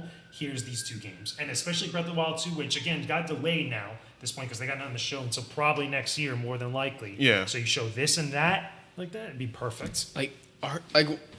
It's sad that Arceus is so amazing, and then you look at Brilliant Diamond and what's the Well, understand, no, that's two totally different things. No, That's a but they're remake. both Pokemon games. No, but like, come on. You're trying. No, when you look at them, it's like They're trying to do It's a a redirect. remake. it's trying to do a different type literally of game. the same region. Like, come on. No, but understand, that's a remake of a classic game. That's like what they did with Final Fantasy IV. Or Link's Awakening. Or Link's Awakening. Same exact idea. Yeah. It's two different types of audiences, two different But approaches. it's the fact that when you look at it, That's like Wind Waker and looking at Twilight Princess. It's like, come on now. There's Okay. different Here's types the of thing. Zelda. You got a it's- point there. Even though it's a remake, they remade Ruby and Pearl, and guess what they did? Not Ruby and Pearl. Omega. No, Emerald and Sapphire. Yeah, it was. Oh, yeah. And they did that same style in the next game and all that stuff. Like then they just chibified us. Well, I think it's their charm to it. There's an audience for that. Clearly, there's an audience for that. But I think also these games are just doing different things. Like Legends is trying to be that next like hardware pusher. Yeah, it's and trying to be that's- that next generation of how you look at Pokemon. Yeah. This one over here, the remakes are trying to just give you what you know, okay, but maybe show it in a different fashion. Maybe give you a little bit of bonus extra stuff, but give you still that same fun experience that you remember. Like they're not trying to push hardware. They're not trying to change the art style, change the overall look and perspective of Pokemon. That's the same thing you could even say about Link's Awakening when they did. Even though they have the new art style with it, it's still essentially the same game. It's not trying to push the hardware of the Switch. Yeah, they still paid homage to a little bit. Of It's Super not trying to do Mario. what Breath of the Wild did. You know, it's Yeah. not. It's not trying to do like what Ocarina of Time did for the N64. It's just two very different approaches to this type of franchise. Like when I heard about the news about it, and then I saw the gameplay trailer of Pokemon Legends, I was like, now's the time for me to get a Switch I because agree with I've that. been holding out on. There's I a said- lot of Switch games we got to play then. Like, Oh my I know, God. but it was just like I want that Pokemon game where I just feel like it's open world because I played Pokemon games and not season 4, but Gen 4 was the last version that so I. that's is that Sinnoh. Omega Ruby in South? No, that's the Sinnoh region. No, That's Sinnoh, Diamond so and yes, Pearl. Diamond Pearl. Okay. Yeah, Diamond and Pearl. Diamond, So- Pearl, Platinum. Yeah. Yeah, so that was where I left off of Pokemon. I just haven't went back since. But now they're bringing it back, and they're going off with the last gen that I came off from. I'm excited. Now I want to get the Switch. I'm mainly mad because I was just hoping for like a really nice graphically just ambient I just want a mining mine. system. Thank you. This is why we're friends. The fact that they never went back to the mining annoyed me because that was I feel like you're gonna get a lot in this one though. This was because again, we Hunter, only saw a small taste.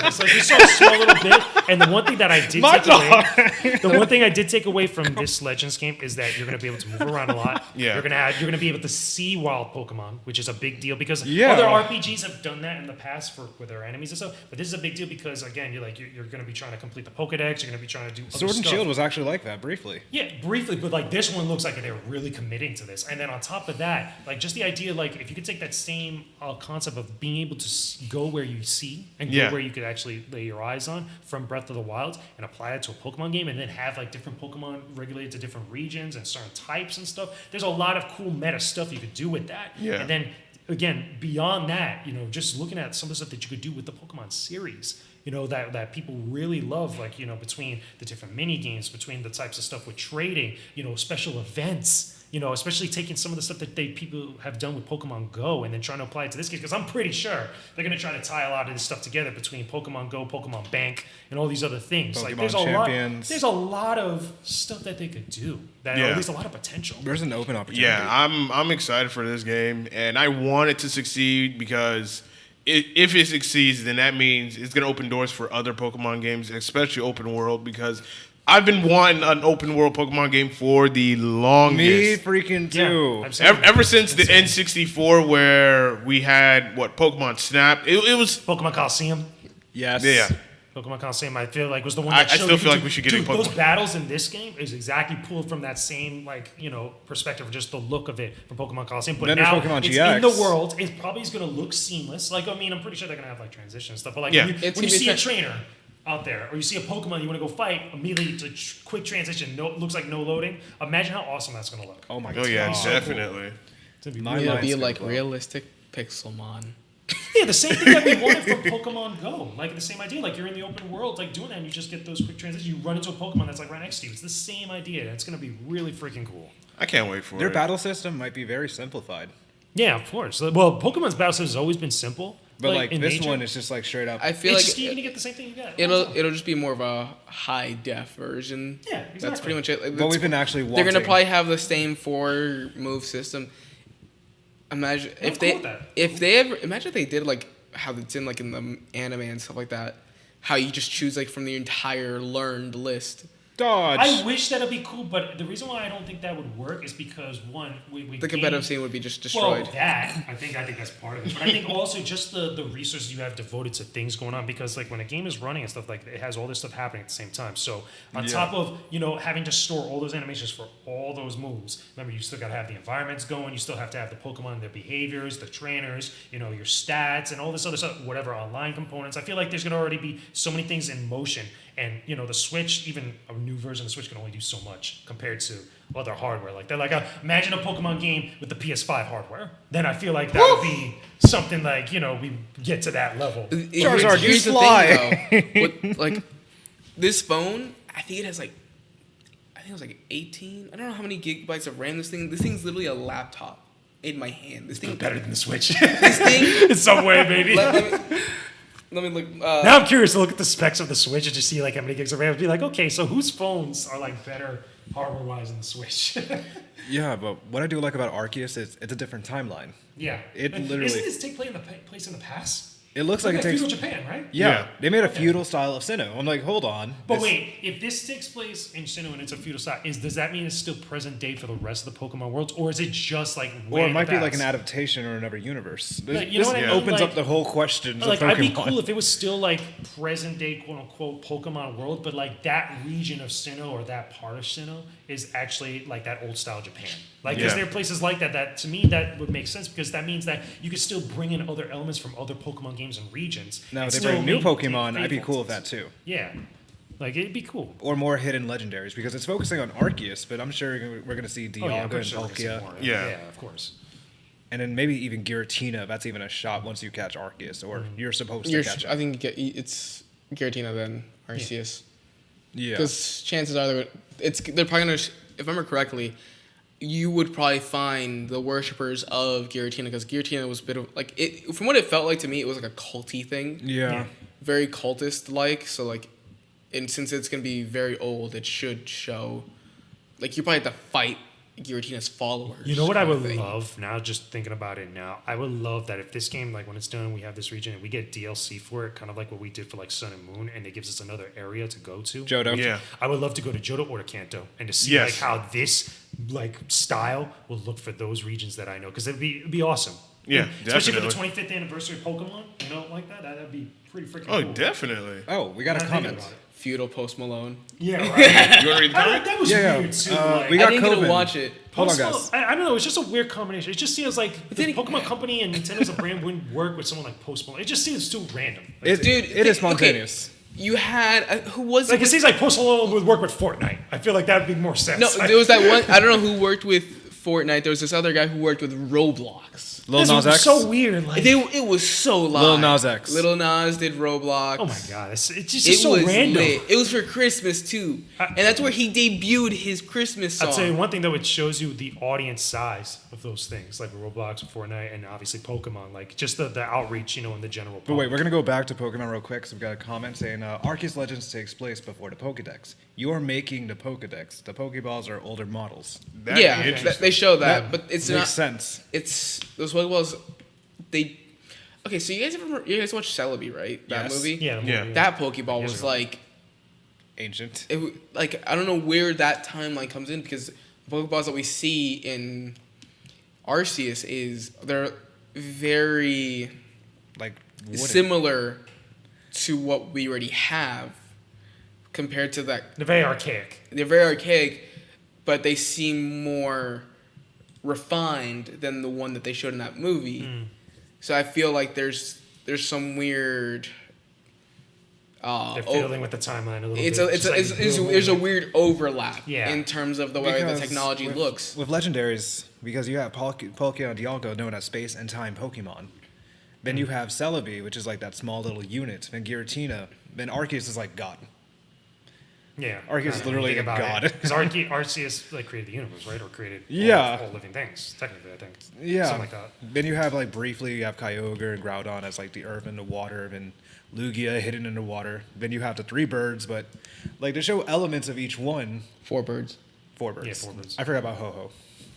Ho-Ho is more of a Because he has. symbol of. Well, for Gen 1, I always thought it was just 3 birds, which is Articuno, Zapdos, and I thought Moltres. Gen 2 right Yeah. after that. Gen 2 was those 2 extra ones, and then it went crazier from there. Yeah, it never goes. It never Then you stops. have the dogs. Like all the legendaries play like a unique role into it. So seeing Arceus in one of his own games is going to be interesting. You know what I'm curious, though, if we get another version of this, because this one's called Pokemon Legends Arceus. Are we going Yeah. to get another one, like what they usually do with the duos or the triple releases, with Yes. a different legendary? That is curious to me, because then at that point now you start having, with the console/portable version of this Pokemon game, where you start doing the different versions, the different reasons to get multiple versions of this game.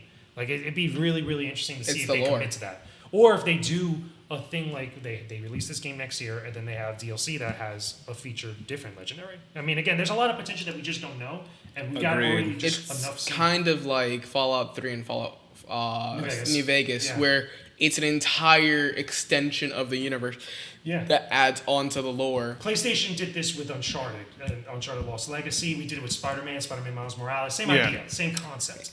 Multiple Resident Evils. Yeah. Multiple Resident Evils. I can't not whenever I think of Miles Morales, I think of that meme. Which one? The swagger one. Miles Morales was dope. Yeah. Miles Morales was great. It's a great game, but like you can't not think of Miles Morales and not think of the The comments, yeah, like that he's like Spider, he's like Peter Parker with more swagger. So we got another comment saying the legendary beasts are cats, not dogs. I'm like, I never really knew what they were actually. Like Raikou? Raikou. is a dog. So It's a soon? bulldog. Is it? Suicune Yeah. is a wolf, I thought. That's what I thought too. Yeah, and they're not Entei's cats. a dog. Yeah. He's a dog. Get out of here. Trying to test my Pokemon now. What's wrong with you? I did hear that. Son, I was born in Gen 1. What's wrong with you? You know, all of this. Okay, it's the meme from Miles Morales, to go back, the exaggerated swagger of a young black Of a young black teen. teenager. Yeah, Oh I remember my that. God. I remember that. I remember everybody like talking about that. on Like, Twitter. how could you not talk about that? That Like, is that phenomenal. person got so much flack. Got because of their roasted. stupidity. Dude, I knew Miles Morales was going to be dope because in that game, because I did a whole video about it, looking at the references, to Puerto Rican culture, me being Puerto Rican and stuff. Same. And I saw that his mom was making pateles. I and saw that too. And she wasn't making just a pot of pateles. She had pots of pateles. I was So watching your what are review you and trying I to was feed a like- whole fucking country? Like, Jesus, like. That is it's logical. crazy. It was, Average and I first found gen out what mom. was dope about that too is because I actually connected with the guy that was doing the research for it on the team over that Really? actually made it. And he's Mexican, that he did a lot of research and he did all this different types of stuff to make sure that it was an authentic holiday thing. So like he had man, that's really he awesome. had jamon, he had like all these different things specifically towards that culture. I'm like, yo, you got my official seal of approval because I recognize this. Well, I now I'm had gonna try to this, grind for a PS5. right? You see those pateles in HD and 4K, right? Speaking of food, we got these from One Terry. of my best friends, she actually worked on that game. Oh, really? Yeah, Nice. and right now she's working on the new Ratchet and Clank. Nice. You read the comment? That's dope. Yes, Yeah. I'm reading it. She's in Burbank, just Nice. going at it. Dope. I'm reading the That's dope, comments man. right now. Wait, what were you saying? I'm just reading the comments. So Coven's stating that Reiko's a tiger, Suisuin's a leopard. Rico's a Entei's bulldog. A lion. Man, They're the Rico's dogs. literally a They're saber-toothed dogs. tiger. And Suicune is what is it? Is a wolf. That's what I thought. Okay. You look at it, it's got the snout of a wolf. And Entei is a lion. Looks like a lion. Wait, Silverback, did you buy this? I mean, not a Or- lion. Yeah, I bought them. freaking Just dog. just to kind of chow chow. prove the point that we're trying to make here, legendary dog. Oh! Respect my Pokemon. Research. the doggo. So I'm gonna have a cookie. I don't know about you It's guys. like my Gen 1 son. What's wrong Shout with out to In the Terrific Treats. wiki, they say Entei whenever he roars, You can even see it on the He- webcam. erupts volcanoes. Yeah. This Oh is fucking- yeah! Don't you dare disrespect my doggies! Get that Cubone nonsense out of here. What's wrong with you? Get the Marowak out of here. The one who designed him said they were cats. Oh man. You're Marowak as fuck, bro. Yeah, right? Arrow whack as fuck. I'm gonna use that later. Speaking of which, I can't believe that there's 25 years of Pokemon. Like, Yeah. can we take a Dude. moment to appreciate That Pokemon- hit me hard because I remember still living in New York, getting up early in the morning to go to school and seeing Pokemon on TV at like 6 a.m. Mm-hmm. I'm that old when it comes to the series. And I remember it's just- watching Gen It's 1. awesome to think that started off like being brought. It was really one of the first like few anime shows for kids that really brought anime to America here. Because remember, it was that Dragon Ball Z was really the first for a lot of people, and Gundam, well, Gundam Wing specifically. For people that weren't in the underground scene, because I know that anime was always here, like in its own way, like with the VHS. It was very and stuff. niche. Very, very niche. But like that was the one that brought it into the mainstream. Pokemon, like I remember, I remember a lot of the episodes, like back when they actually still had guns in it, like that aired in America. I remember The Porygon episode. the one where Pikachu injects the doctor with that syringe. He's like, "Oh, this is not good." Like, and Pikachu freaking out. Like I remember all that so vividly. Like that was a big. Oh, but he had the greatest love story No, ever. you know what- Pikachu and the ketchup. You know my first Yes. when I first introduction to anime, Kirby, fully loaded. What do you mean, right back at you? Yeah, right back at you. Yeah, right back at you. That was way after though. That was like 4 kids. Like Yeah, but that was like not too long after though. That was like Yeah, it wasn't a lip, but I remember. It And was you on had 4 Kids. Sonic. I know. Sonic X. Sonic X was another. Yep. I'm posting to my story. like 4 kids, and there was the other one. WB Kids. Okay, and then obviously they had yeah, it was WB Kids, and then Fox Kids at one point, which turned into 4 Kids, had Shaman King. Had Sonic X and I think Yu-Gi-Oh, Digimon. Digimon. Yeah, it was Digimon. Digimon, digital cool. monsters, Digimon. He had 25 years of Pokemon, man. That's a whole lot of Squirrel Squad. Not started '96, born '97. So yeah, I still can't forget my waifu in Pokemon is May. No, dude, Misty. What's wrong with you? No. It's Misty. Misty's the wife. No, I'm gonna say Dawn. I'm gonna Or be real. Sabrina, because she's weird. Because she's weird. Sabrina's weird. I'm sorry. Like, Not she's wrong. just weird, like, constantly, but still. Then I'll also include Dawn because I was more into the new age Pokemon. Or market. actually, you know who was cool too? Erica. yes. She was the chill. What is it? A Celadon? Yeah, Celadon City. Yeah. Yeah, I'm pretty sure it's Celadon. Yeah. Celadon City. I'm a simp for Sabrina, so Yeah, me too. She's the only one I can think of that was the gym leader that Call me- actually what is it? That actually her Pokemon evolved mid-match. Like, Call Abra me turned Brock. into Abra. I'm not getting anything. Yeah, right. Oh, by the way, Officer Jenny. Officer Jenny. Nurse Joy. And there's Joy. Well, Officer Jenny can get the cuddles. You remember that song that Brock made? Oh yeah. Jenny, Joy. Oh my god. This, Great. this is replanting Do memories. you guys remember the To Be a Master soundtrack? I'm trying to remember. Oh, you guys don't remember this? I don't. No. Dude, I had the CD. The To Be a Master, because they showed like some of the songs during like the commercial stuff, or like right at the end. There was To Be a Master. Oh! Pokemon okay. Master. Why are you bringing this back in my psyche now? Yeah, you gotta remember the Team Rocket song. Of course. yes. Oh my god. Team Rocket's rockin'. Like, you don't remember Yes, this? I remember, Oh I my remember. god, it was it old. was stupid, but it was great. Yes. It was awesome. And like celebrating Pokemon. And obviously the Pokemon I should have rap, shown my cosplay because I've only done like one little mashup I did of the Warriors and Marowak. I made my own like shoulder piece when I first started designing. It was great. It's awesome. Yeah, it was some fun times of Pokemon, man. Like I still, God. my first Pokemon game was Pokemon Blue, and then my brother got Same. red, and then I got yellow. Mine And then was I had Ruby all three. actually. Really? I started off a little bit later. Then I got into Sapphire, then Emerald, and then Gen 4. Then I got into Fire Red and Leaf Green. You know what I remember being blown away by when Gold and Silver came out, and Yes. you found out you could go to Kanto for Yeah. the first time after being the Elite Four. I was like, oh shit. And Yeah. then just finding out also that to go to Mount Silver to fight Red, which a lot of people call Ash, even though it wasn't really Ash, it was was Red. Red. finding that and having that big battle, like that's when you knew like you were done with it after you beat him. Like that, I remember how. Because cool Red that is was. secretly overpowered. Oh, he was ridiculously overpowered. ridiculously What? overpowered. Gary, well, technically Blue or Gary, as people call him, well, like he was the one that got the short end of the stick because he had to go be Viridian City's gym leader. Pretty much. And he was just like, he was strong, but he wasn't that strong. It was like a huge jump when you go to Mount Silver at that point. It's hilarious. Oh my god, I love Pokemon. Yeah, like, don't doubt the success of Pokemon. Please notice us. Don't. That catchphrase, "Gotta catch 'em all," it's just become so iconic, and it's been parodied so much. Like that was genius. That was genius Yeah. back then. And we're in 2021, so we really can't use that now, but we're still gonna do it anyways. Yeah, right.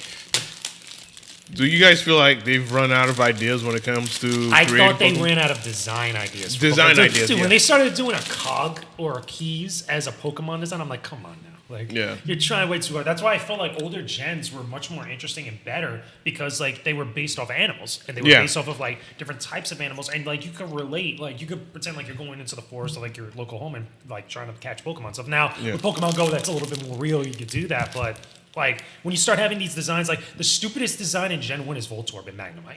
Like because like Voltorb is just a Pokeball just flipped over. Now I'm gonna just Yeah. say this: Electrode. Zubat's the worst design. No, Zubat's a bat. Like that makes sense though. Actually- but, like, when you look at Electrode and Voltorb though, they're literally a ball. I'll take that sphere. back. Yeah. And then The worst Pokemon Magnemite to deal at with. least is a little bit more clever because it's like just two magnets. It's like it looks interesting, but it's like that was when they were getting You like, really- lazy. You can't give Voltorb flack because there's a Pokemon that's just a key. Yeah, I know what I'm saying, but that was afterwards. But like in Gen 1, that's the stupidest design. Yeah. Like later on, like now when we got the keys or the cog, I forgot the name of the cogs. Was Cogsor, I think. Whatever, but like it's Clink, just Clank, like it's and stupid. Clunk, I think were the names. Yeah, Bronzor, which is a. I don't know what the fuck Bronzor is. Like there's some weird like silly designs. Solrock, Lunestone. That's Like from I Gen 3. loved Blastoise, you know, granted Gen 1 and stuff, because I always called him the Gundam of the Pokemon universe, because he's the only one I could think of at the time that had cannons on his freaking back. Yeah. There's clearly like the people that created this were fans of Mobile Suit Gundam. Like it just makes no sense, but it just looks cool. Yeah. Van Coven says people hate on Trubbish, and like you're goddamn right, I do. Hate on what? Trubbish. Trubbish. He's a garbage Pokemon. Oh, Oh. Trubbish. Well, I mean, is he better than? Well, I don't know. I think Grimer might be better. Pokemon that's literal garbage. Grimer's garbage. Grimer's sludge. Yeah. Like, but at least it was cool though because those are poison type Pokemon. Like coughing. Coughing makes no sense. Like what is coughing and wheezing? Like they look like just Symptoms. yeah, like things. Like it's weird. Diseases. Walking diseases. I don't know. So I'm looking at Trubbish's specs. It's a literal garbage bag. Yeah, but at least that's an interesting design though, to an extent. I mean, if anything, Grimer and Muck are a little bit much more basic. Yeah. They're just slime. But like the idea behind them was clever. It's not like keys though. It's just like it's just like keys. It's like it's living metal. I do appreciate the alone version of Grimer and Muck because like they look like they're high as fuck, honestly. Yeah, right. And they're glowing. So I'm just like, holy The shit. Alolan one is funny too because it's a different color. Yeah, that's what I was talking about. Alolan. Alolan, yeah. Alolan. Alolan, like it's Alolan. Aloha, like Alolan.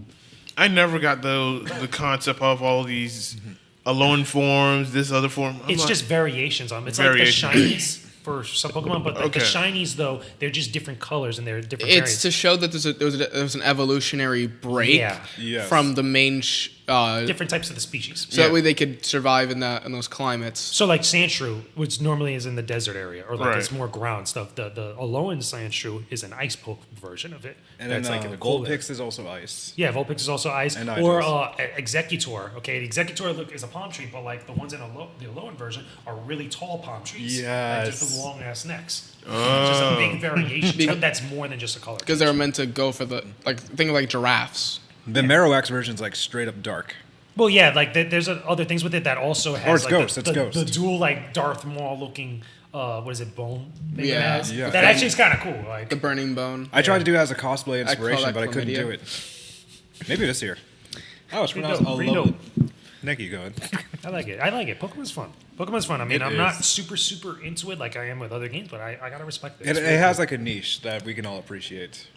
I think with Pokemon Legends, I think it's gonna bring back all the older people who grew up on Pokemon, who always wanted a open world Pokemon, I think we'll start to see a huge surge of Switch sales and people going out and getting this game because this is the Pokemon game that a lot of people have been wanting ever since they were younger. We brought up the subject of gatekeeping a while ago. If anyone gatekeeps on Pokemon, I'm gonna drop. Let me kick 'em. tell you something. Like, Like, I'm just- I got something to say with that. Like, I Go saw for it. that, like, because you saw me talking about it Yeah. on Twitter with the anime thing, with the gatekeeping. The problem is that certain people don't understand what gatekeeping is. Gatekeeping in of itself is the worst thing for a fandom because all fandoms, no matter what type of thing it is, whether it's gaming, whether it's sci-fi, whether it's comics, whether it's cars, whether it's computer stuff, doesn't matter. You want more people into it. You especially want those casuals because, you know, sometimes casuals might not spend the most money and they might not spend, you know, the most time into something, but they do keep it relevant and they do talk about it. They do spend their own money and they Yeah. still allow people for you to interact with as a fan of this stuff. Like, they might not be in the inner circle, but they're there.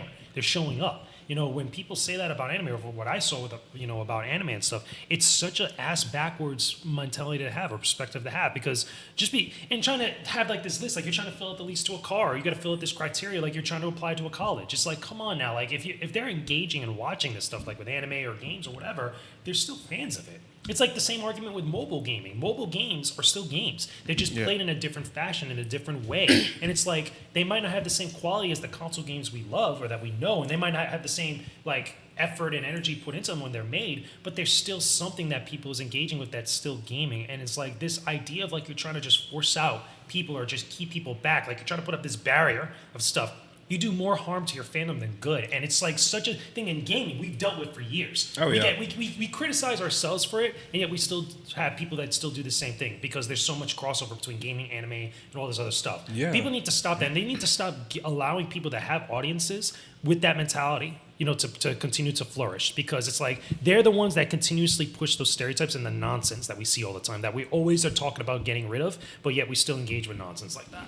Which is why in last podcast I said that with gatekeeping, it can be a good thing and a bad thing. It can be a good thing when you're trying to make sure that you keep the integrity of the entire fandom or whatever group that you're a part of because you don't want someone from the outside trying to come in with negative influences to completely poison and You damage. see, that's the problem though. That's not gatekeeping. Gatekeeping itself is literally trying to just be the judge and jury of like who stays and It's who like, hey, goes. stop it before you get that, into this. That in itself, that what you're describing has no term. All that is just checking with the fandom. That's literally not gatekeeping because gatekeeping, from what I've seen, and again, I've It's seen just that. it's preventative. It's Like, preventing don't watch and this discouraging. Yeah, it's discouraging and it's also It's- elitist. It's like saying your only Fallout you've ever played was Fallout 76. You're not a You're real not a Fallout Fallout fan. Yeah. Or like if you play Street Fighter 5, well, what, you never played Super Turbo or 32nd? You're not a Street Fighter fan. Like, that's stupid. It's like that. When you're trying to like actually like push out bad stuff of it, and you're just like, you're welcoming and you're just like hanging out with people and enjoying the stuff, that's not gatekeeping. And some people say like, and again, it's, you know who did a good video about this? Everybody should watch? Corey Gaming did this thing about communities. And that's basically just community checking. It's just like there are people within that inner circle that are like the hardest of the hardcore. Like they keep this scene alive doing different things. Or they have Yeah. respect amongst each Okay. other. But they're not gatekeeping. They're not preventing people from looking into it and maybe curious about joining that inner circle. You know, gatekeeping is the ones that are trying to prevent people from coming into the circles, period. Yeah. That's what the term is. And so many people online, when I saw that thing on there, just do not understand that. Yeah, Because Star Wars they're is like one of those. They're talking about stuff that they're only talking because certain people are talking about it. They're trying to be inclusive within the conversation. They just don't fully understand it. Star Wars, like you said, is going through Yeah. that, but it's the wrong people that are saying this stuff Exactly, like that. like Because people- Star Wars been here for like 40 plus years. Yeah. Like that. And it's cool because there are people, there's always going to be 50. debates. You know, well, no, 40 now because they're at the 40th anniversary. Oh, yeah. But like, the thing is Because it was that in the 80s. there's always going to be discussions and debates within fandom, no matter what it is. But that doesn't mean necessarily that that's gatekeeping, okay? Because gatekeeping, you're not trying to prevent new Star Wars fans from coming in. You know, people might hate the sequel trilogy, but they still allow them to have their The fandom. prequel, you mean? Well, no, the sequel trilogy, the Disney. Oh yeah, ones. the Disney one. Okay. You know, Oh, yeah. But like they're still allowing people to have those opinions and still have them. Like now you can't be a real Star Wars fan because you like the sequels. No, that's ridiculous. It's like same Stupid. people that liked the prequels. Yeah, same. We had that same conversation when the prequels were being made, when after Attack of the Clones and Revenge of the Sith came out. It's the same thing. But Like- the point is, it's just stupid all around. You're not a and real fan people- if you read the book. You haven't read the People books. that do that, that engage with that, especially those that have like channels, that have followings, that have audiences and stuff, they're causing more harm than good, and it's dumb. Agreed. Yeah, Well Like said. personally, I love the prequels. Like it was, like for what they were great movies. Like the first one and Clone Wars were like top two. I remember watching I think it was like me and one of my best friends at the time. I think we just finished third grade. Right after we finished school, we went out. I had a little Obi-Wan and Anakin little figure, and we went to go watch it at the theater by my house. It was the best thing. And you see, the fandoms need stuff like that because you might enjoy Star Wars movies. I mean, you're not going to go out and like try to go hang out at Skywalker Ranch or something like that, but like you still love the fandom. It's not like, there's some people that would look at that and be like, oh, you like the prequels, you're not OT, you're not the original trilogy, like you're not a real fan, it's stupid. And that's the mentality that we see from what I saw with that tweet on there that I saw being passed around. That's the type of mentality that needs to stop. Honestly, it's very toxic. For the most And, like, part. That's real toxic behavior, in my opinion. Honestly. The fact, if you judge someone based off of what part of something they like, It's like, who made you judge and jury? Like, it doesn't. who make any made you sense. the authority on this? It's like, come on. You're judging someone based I off am what the they like. Senate. It's I am the Senate. it's its own form of discrimination on people Exactly. based off of what they like. Over fandom. It's over something as trivial as fiction. And it's and stupid. It's stupidly toxic. It really is. agree. Even people going back to Pokemon, like, hey, you haven't played. Oh, that happens all the time in Pokemon. Honestly. Yu-Gi-Oh. I mean, I joke around saying that Gen 1's the best, but that's not me saying that, like, yo, if you like Gen 6 or Gen 7 or whatever, like, you're not a Pokemon fan. That's ridiculous. That's insane. And some people really believe that on social media, or they say it because they want to get a rise out of everybody. Not realizing You're not the a real things they fan do. if you played Pokemon You Black. know what it reminds me of? You ever see that video of when Pokemon Go was first coming out? It's I don't know. I'm pretty sure it was a joke. It was like the news reporter like asking like this guy about what Pokemon. I was like, and this girl who was just getting so mad. He's like, he's naming he's not calling them by their names. Okay, but that's silly. Yeah, but that's silly. But it gives an insight of like how irrational it is. Like the dude's like. We got we got one floor shit. We got three floor shits. Oh, that's party penis. Oh, that's Big Dick That's B. my bro Pikachu. I mean, he knows Pikachu, but everyone knows Yeah, but Pikachu. you know what I mean? Like, that's silly fun like that, but like when it But gets to the point... it's a Comedic it's a approach to it. satirical Yeah, it's a outlook or insight on how the communities are. Yeah. It's irrational hatred and discrimination on people It's who discrimination, are just but it's having elitism. fun. That's the term for it. It's elitism. Gatekeeping is really elitist in nature, and it's not a good thing for any fandom. No, really. It's too much work. It ruins its community. Like when Fallout.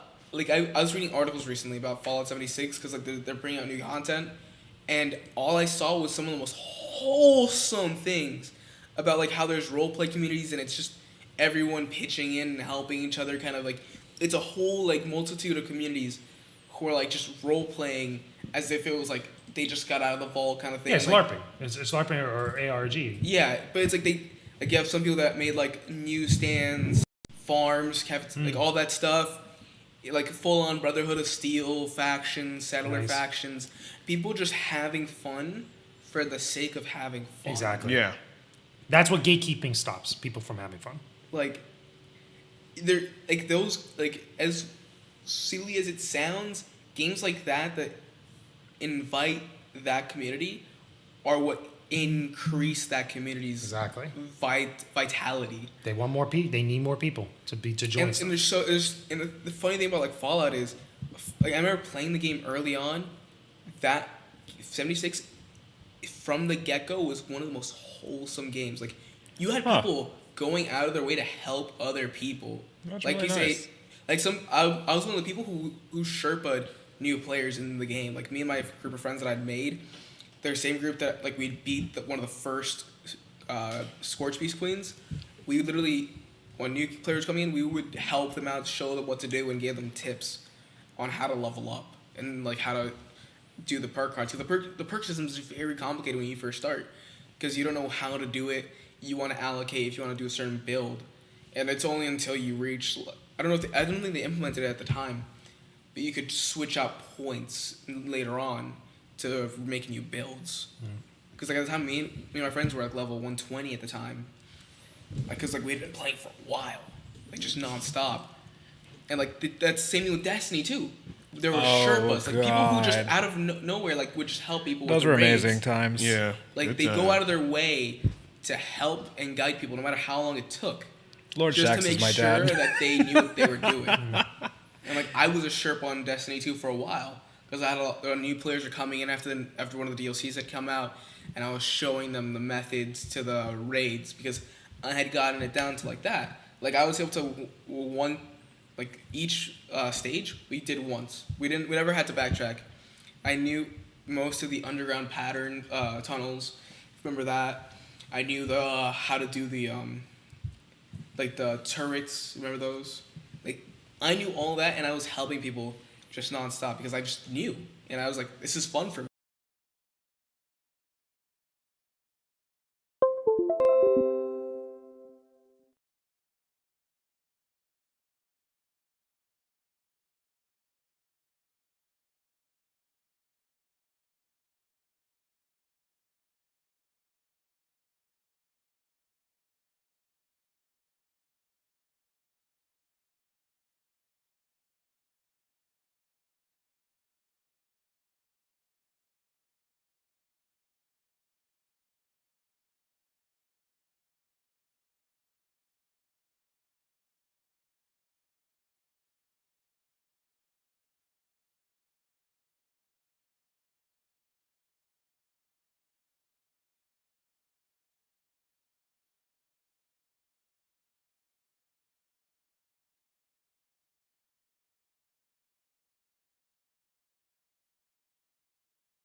The program is not picking up, so I'm just gonna have to use the webcams to pick up our voices.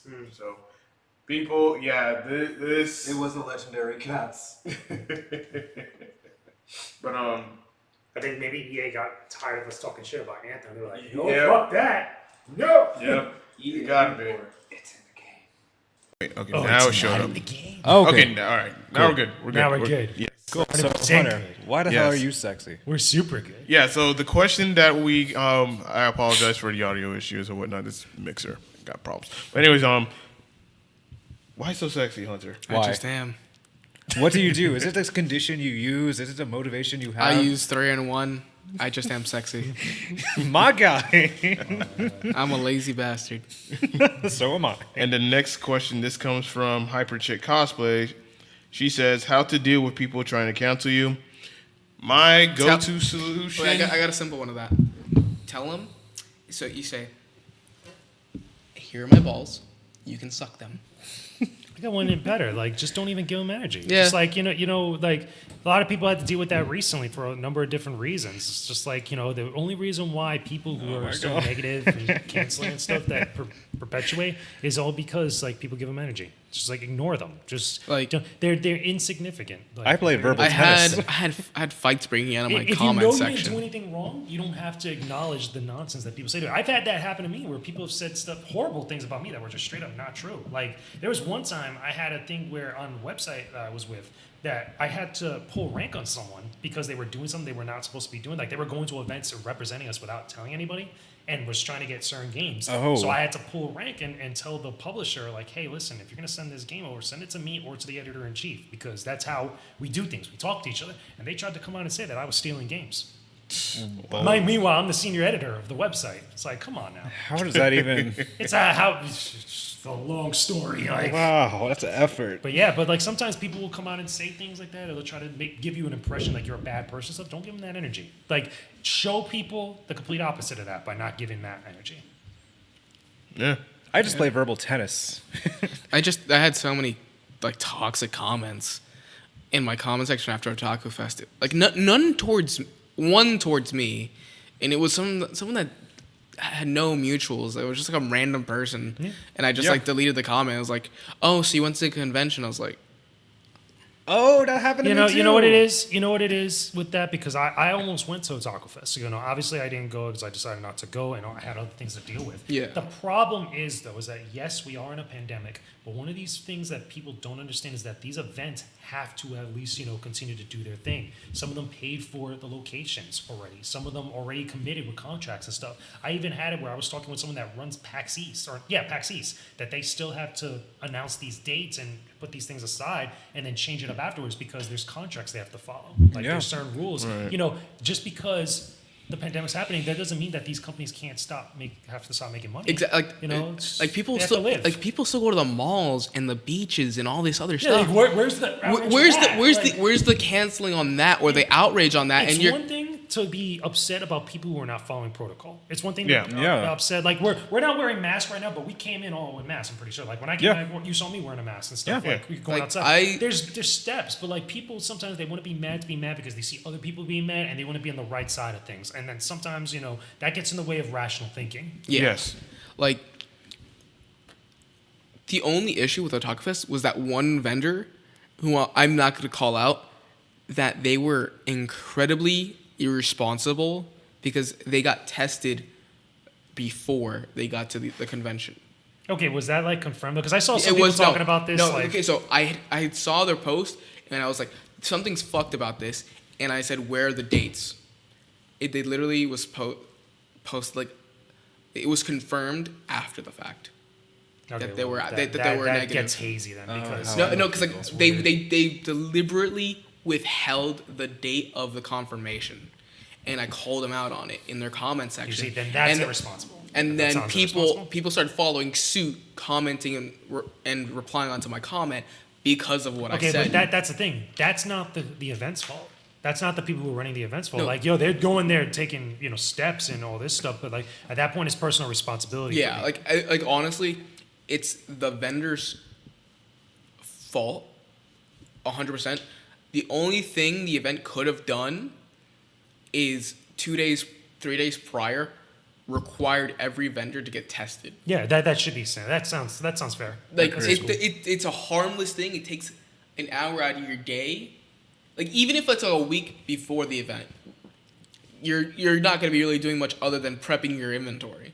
So the one thing I could say about just prepping for cancellation, just find a reasonable tactical way. You just don't need to be an asshole about it. You just have to be more. If you didn't do anything wrong, you're good. Yeah. Like, And like Just- this brings just up, be this brings up reasonable. one of my follow questions for an anonymous person. Wait, let me get mine's done out the way so that, and then we'll get to you because we gotta dear. wrap up soon.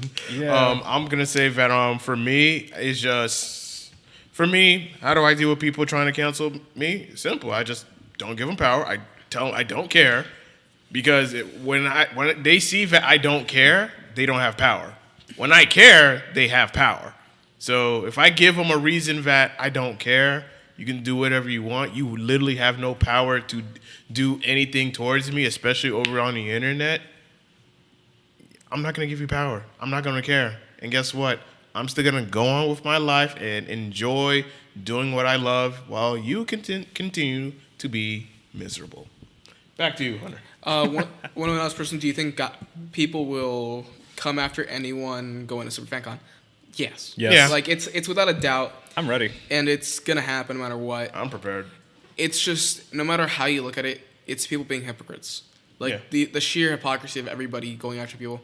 Like I made a post along after Otaku Fest of people coming after people, kids, minors that were going after. yeah, that's rude. I have Yeah. a real Like problem with that. I there, don't like there were that. there were Agreed. kids, and like one of my friends' brother, they had a panic attack because of people coming after them, and it was like, bro, You what? can't take the high ground when you're trying to, Like, roll for a cause when you're going after people, and In especially my young comment kids, and putting them out section, there like that. in my comment section, and in other people's posts, like, and I saw their things. Someone wished death onto other Yeah, that's people. that's Oh, rude. no, we That's cannot messed Like up. stop you're that here. like I had someone. At that point, block. I had someone in my. I think it was my comments. That.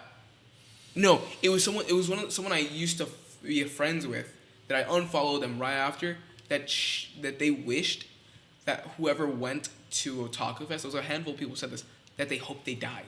You know what's messed up at the offshoot of this? Like, I've experienced this before where people, like, really want to go out of their way sometimes online and try to, like, they're trying to be the moral police. They're trying to be the people that are just, like, always going after what they perceive as evil, which is, like, people who are doing wrong stuff, that are politically incorrect, or all these other things. I had one time that I broke up with a friend because she was so hyper, like, aggressive about, like, talking about issues and, like, quote unquote canceling people. The virtue that did wrong signal. things. Well, not just the virtue signal thing, but, like, they were always trying to be vigilant about something. Like, everybody remembers when the Rooster Teeth thing happened, right?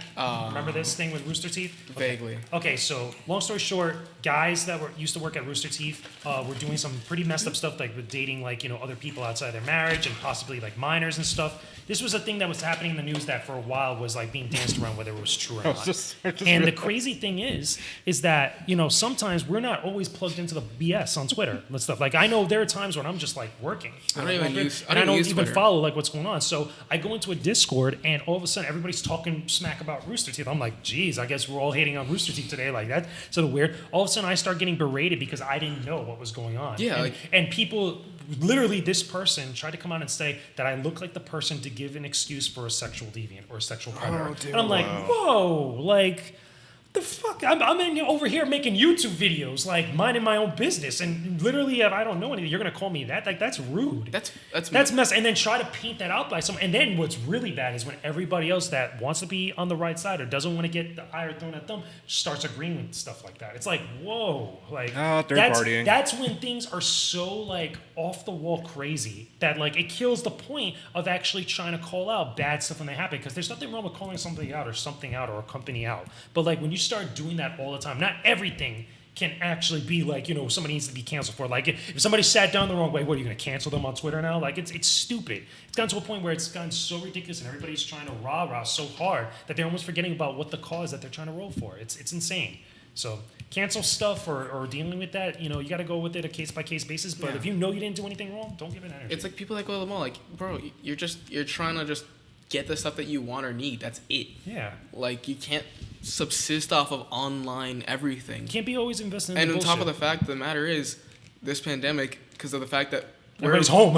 everyone's home, and we're such a hardwired people nowadays, where it's social media and constant social interaction. Like, we are one of the most socially active, like, generations. I thought you were gonna say species, like humans. I'm like, no shit. Well, it's just the online gen. People, like, this is the generation of, from a psychological standpoint, we're one of the most mentally ill generation. Like, once we get out of, like, a certain zone, it's like addiction almost. Once it's been withheld from us, it drags us back, and we end up losing some of that, if that makes sense. Like, people are getting depressed because of the fact they can't interact or can't do anything because they're so accustomed to it. And then it ends up becoming a drag, and then once people want to go out, they get shamed for it, even though they followed every single protocol they could. So we got a comment in chat just from Coven saying, cancel me, Twitter Sama. Oh my God. And then call me Anthem while you cancel me. Wow, that's cold. Holy shit. You got any more questions? Steven says, do you eat after school snacks? Yes. Of course. Ample Everybody ate after-school slices. snacks. Is that lunch And or something? then the Rolling Sloan says, how do you define gamer? Oh god, we're gonna have to Someone save this plays one video for games. like Someone a plays video games. They said, Yes. like, it's nothing more beyond that. yeah. Was there anything else? There's a few others, but they weren't really pertaining to this. One was more of a jab at me being an old man. Jab at you being an old man. You're taking shots to go. Whoa. Wow. Call me a boomer. Ah, that's wrong. Yeah, I'm gonna double check see if there's any last minute questions. Yeah. Any stragglers? And I do not. It's just an anonymous one for you, but I don't know if you got that one specifically. Was it about Super FanCon? Do I look like I know? Do I look like I know? I mean, do you want to show me and I could answer it? Oh, yeah. Cove and chill. COVID. Yep. I don't know if this is the one involving. Yeah. Oh, okay. Yeah, I already said it.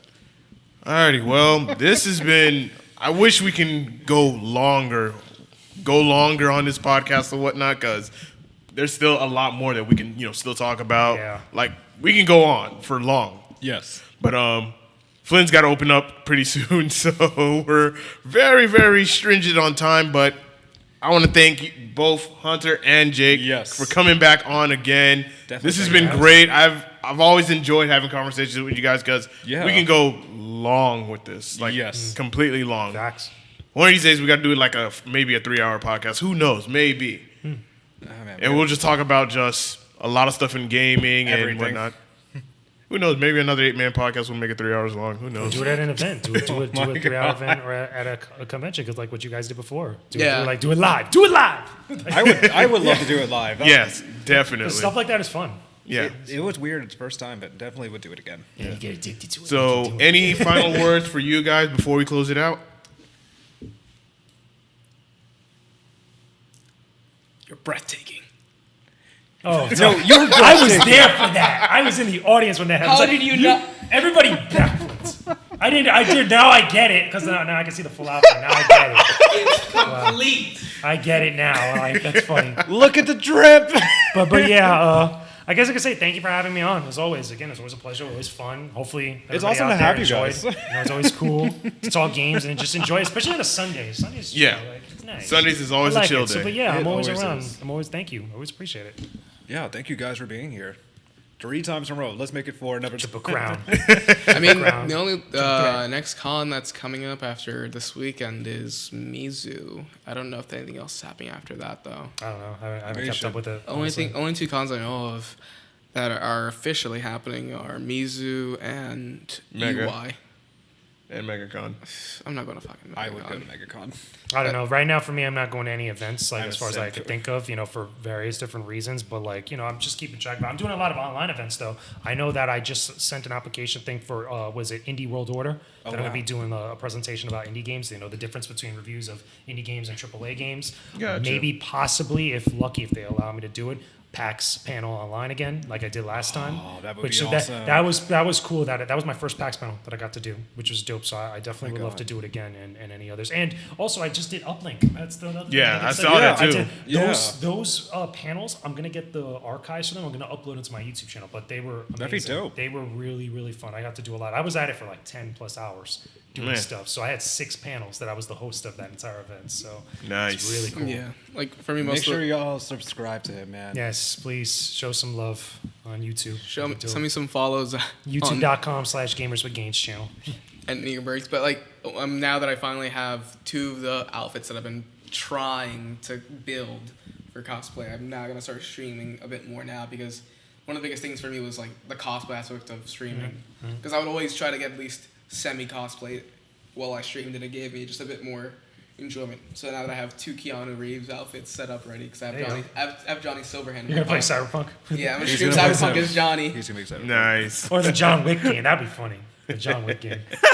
No, because there's a John Wick indie game if you didn't know. So that'd Oh, be yeah, perfect. I for heard it. it. I reviewed it. I did a thing on the channel for that. That's when I where I got heard it, it which from. is pretty funny. So. Alrighty, this has been episode 23 of the South Florida Gamers Podcast. This will be available on all your favorite audio hosting platforms. And yeah, we'll do this again 2 weeks from now for another guest. And until next time, and as always, stay classy. Peace.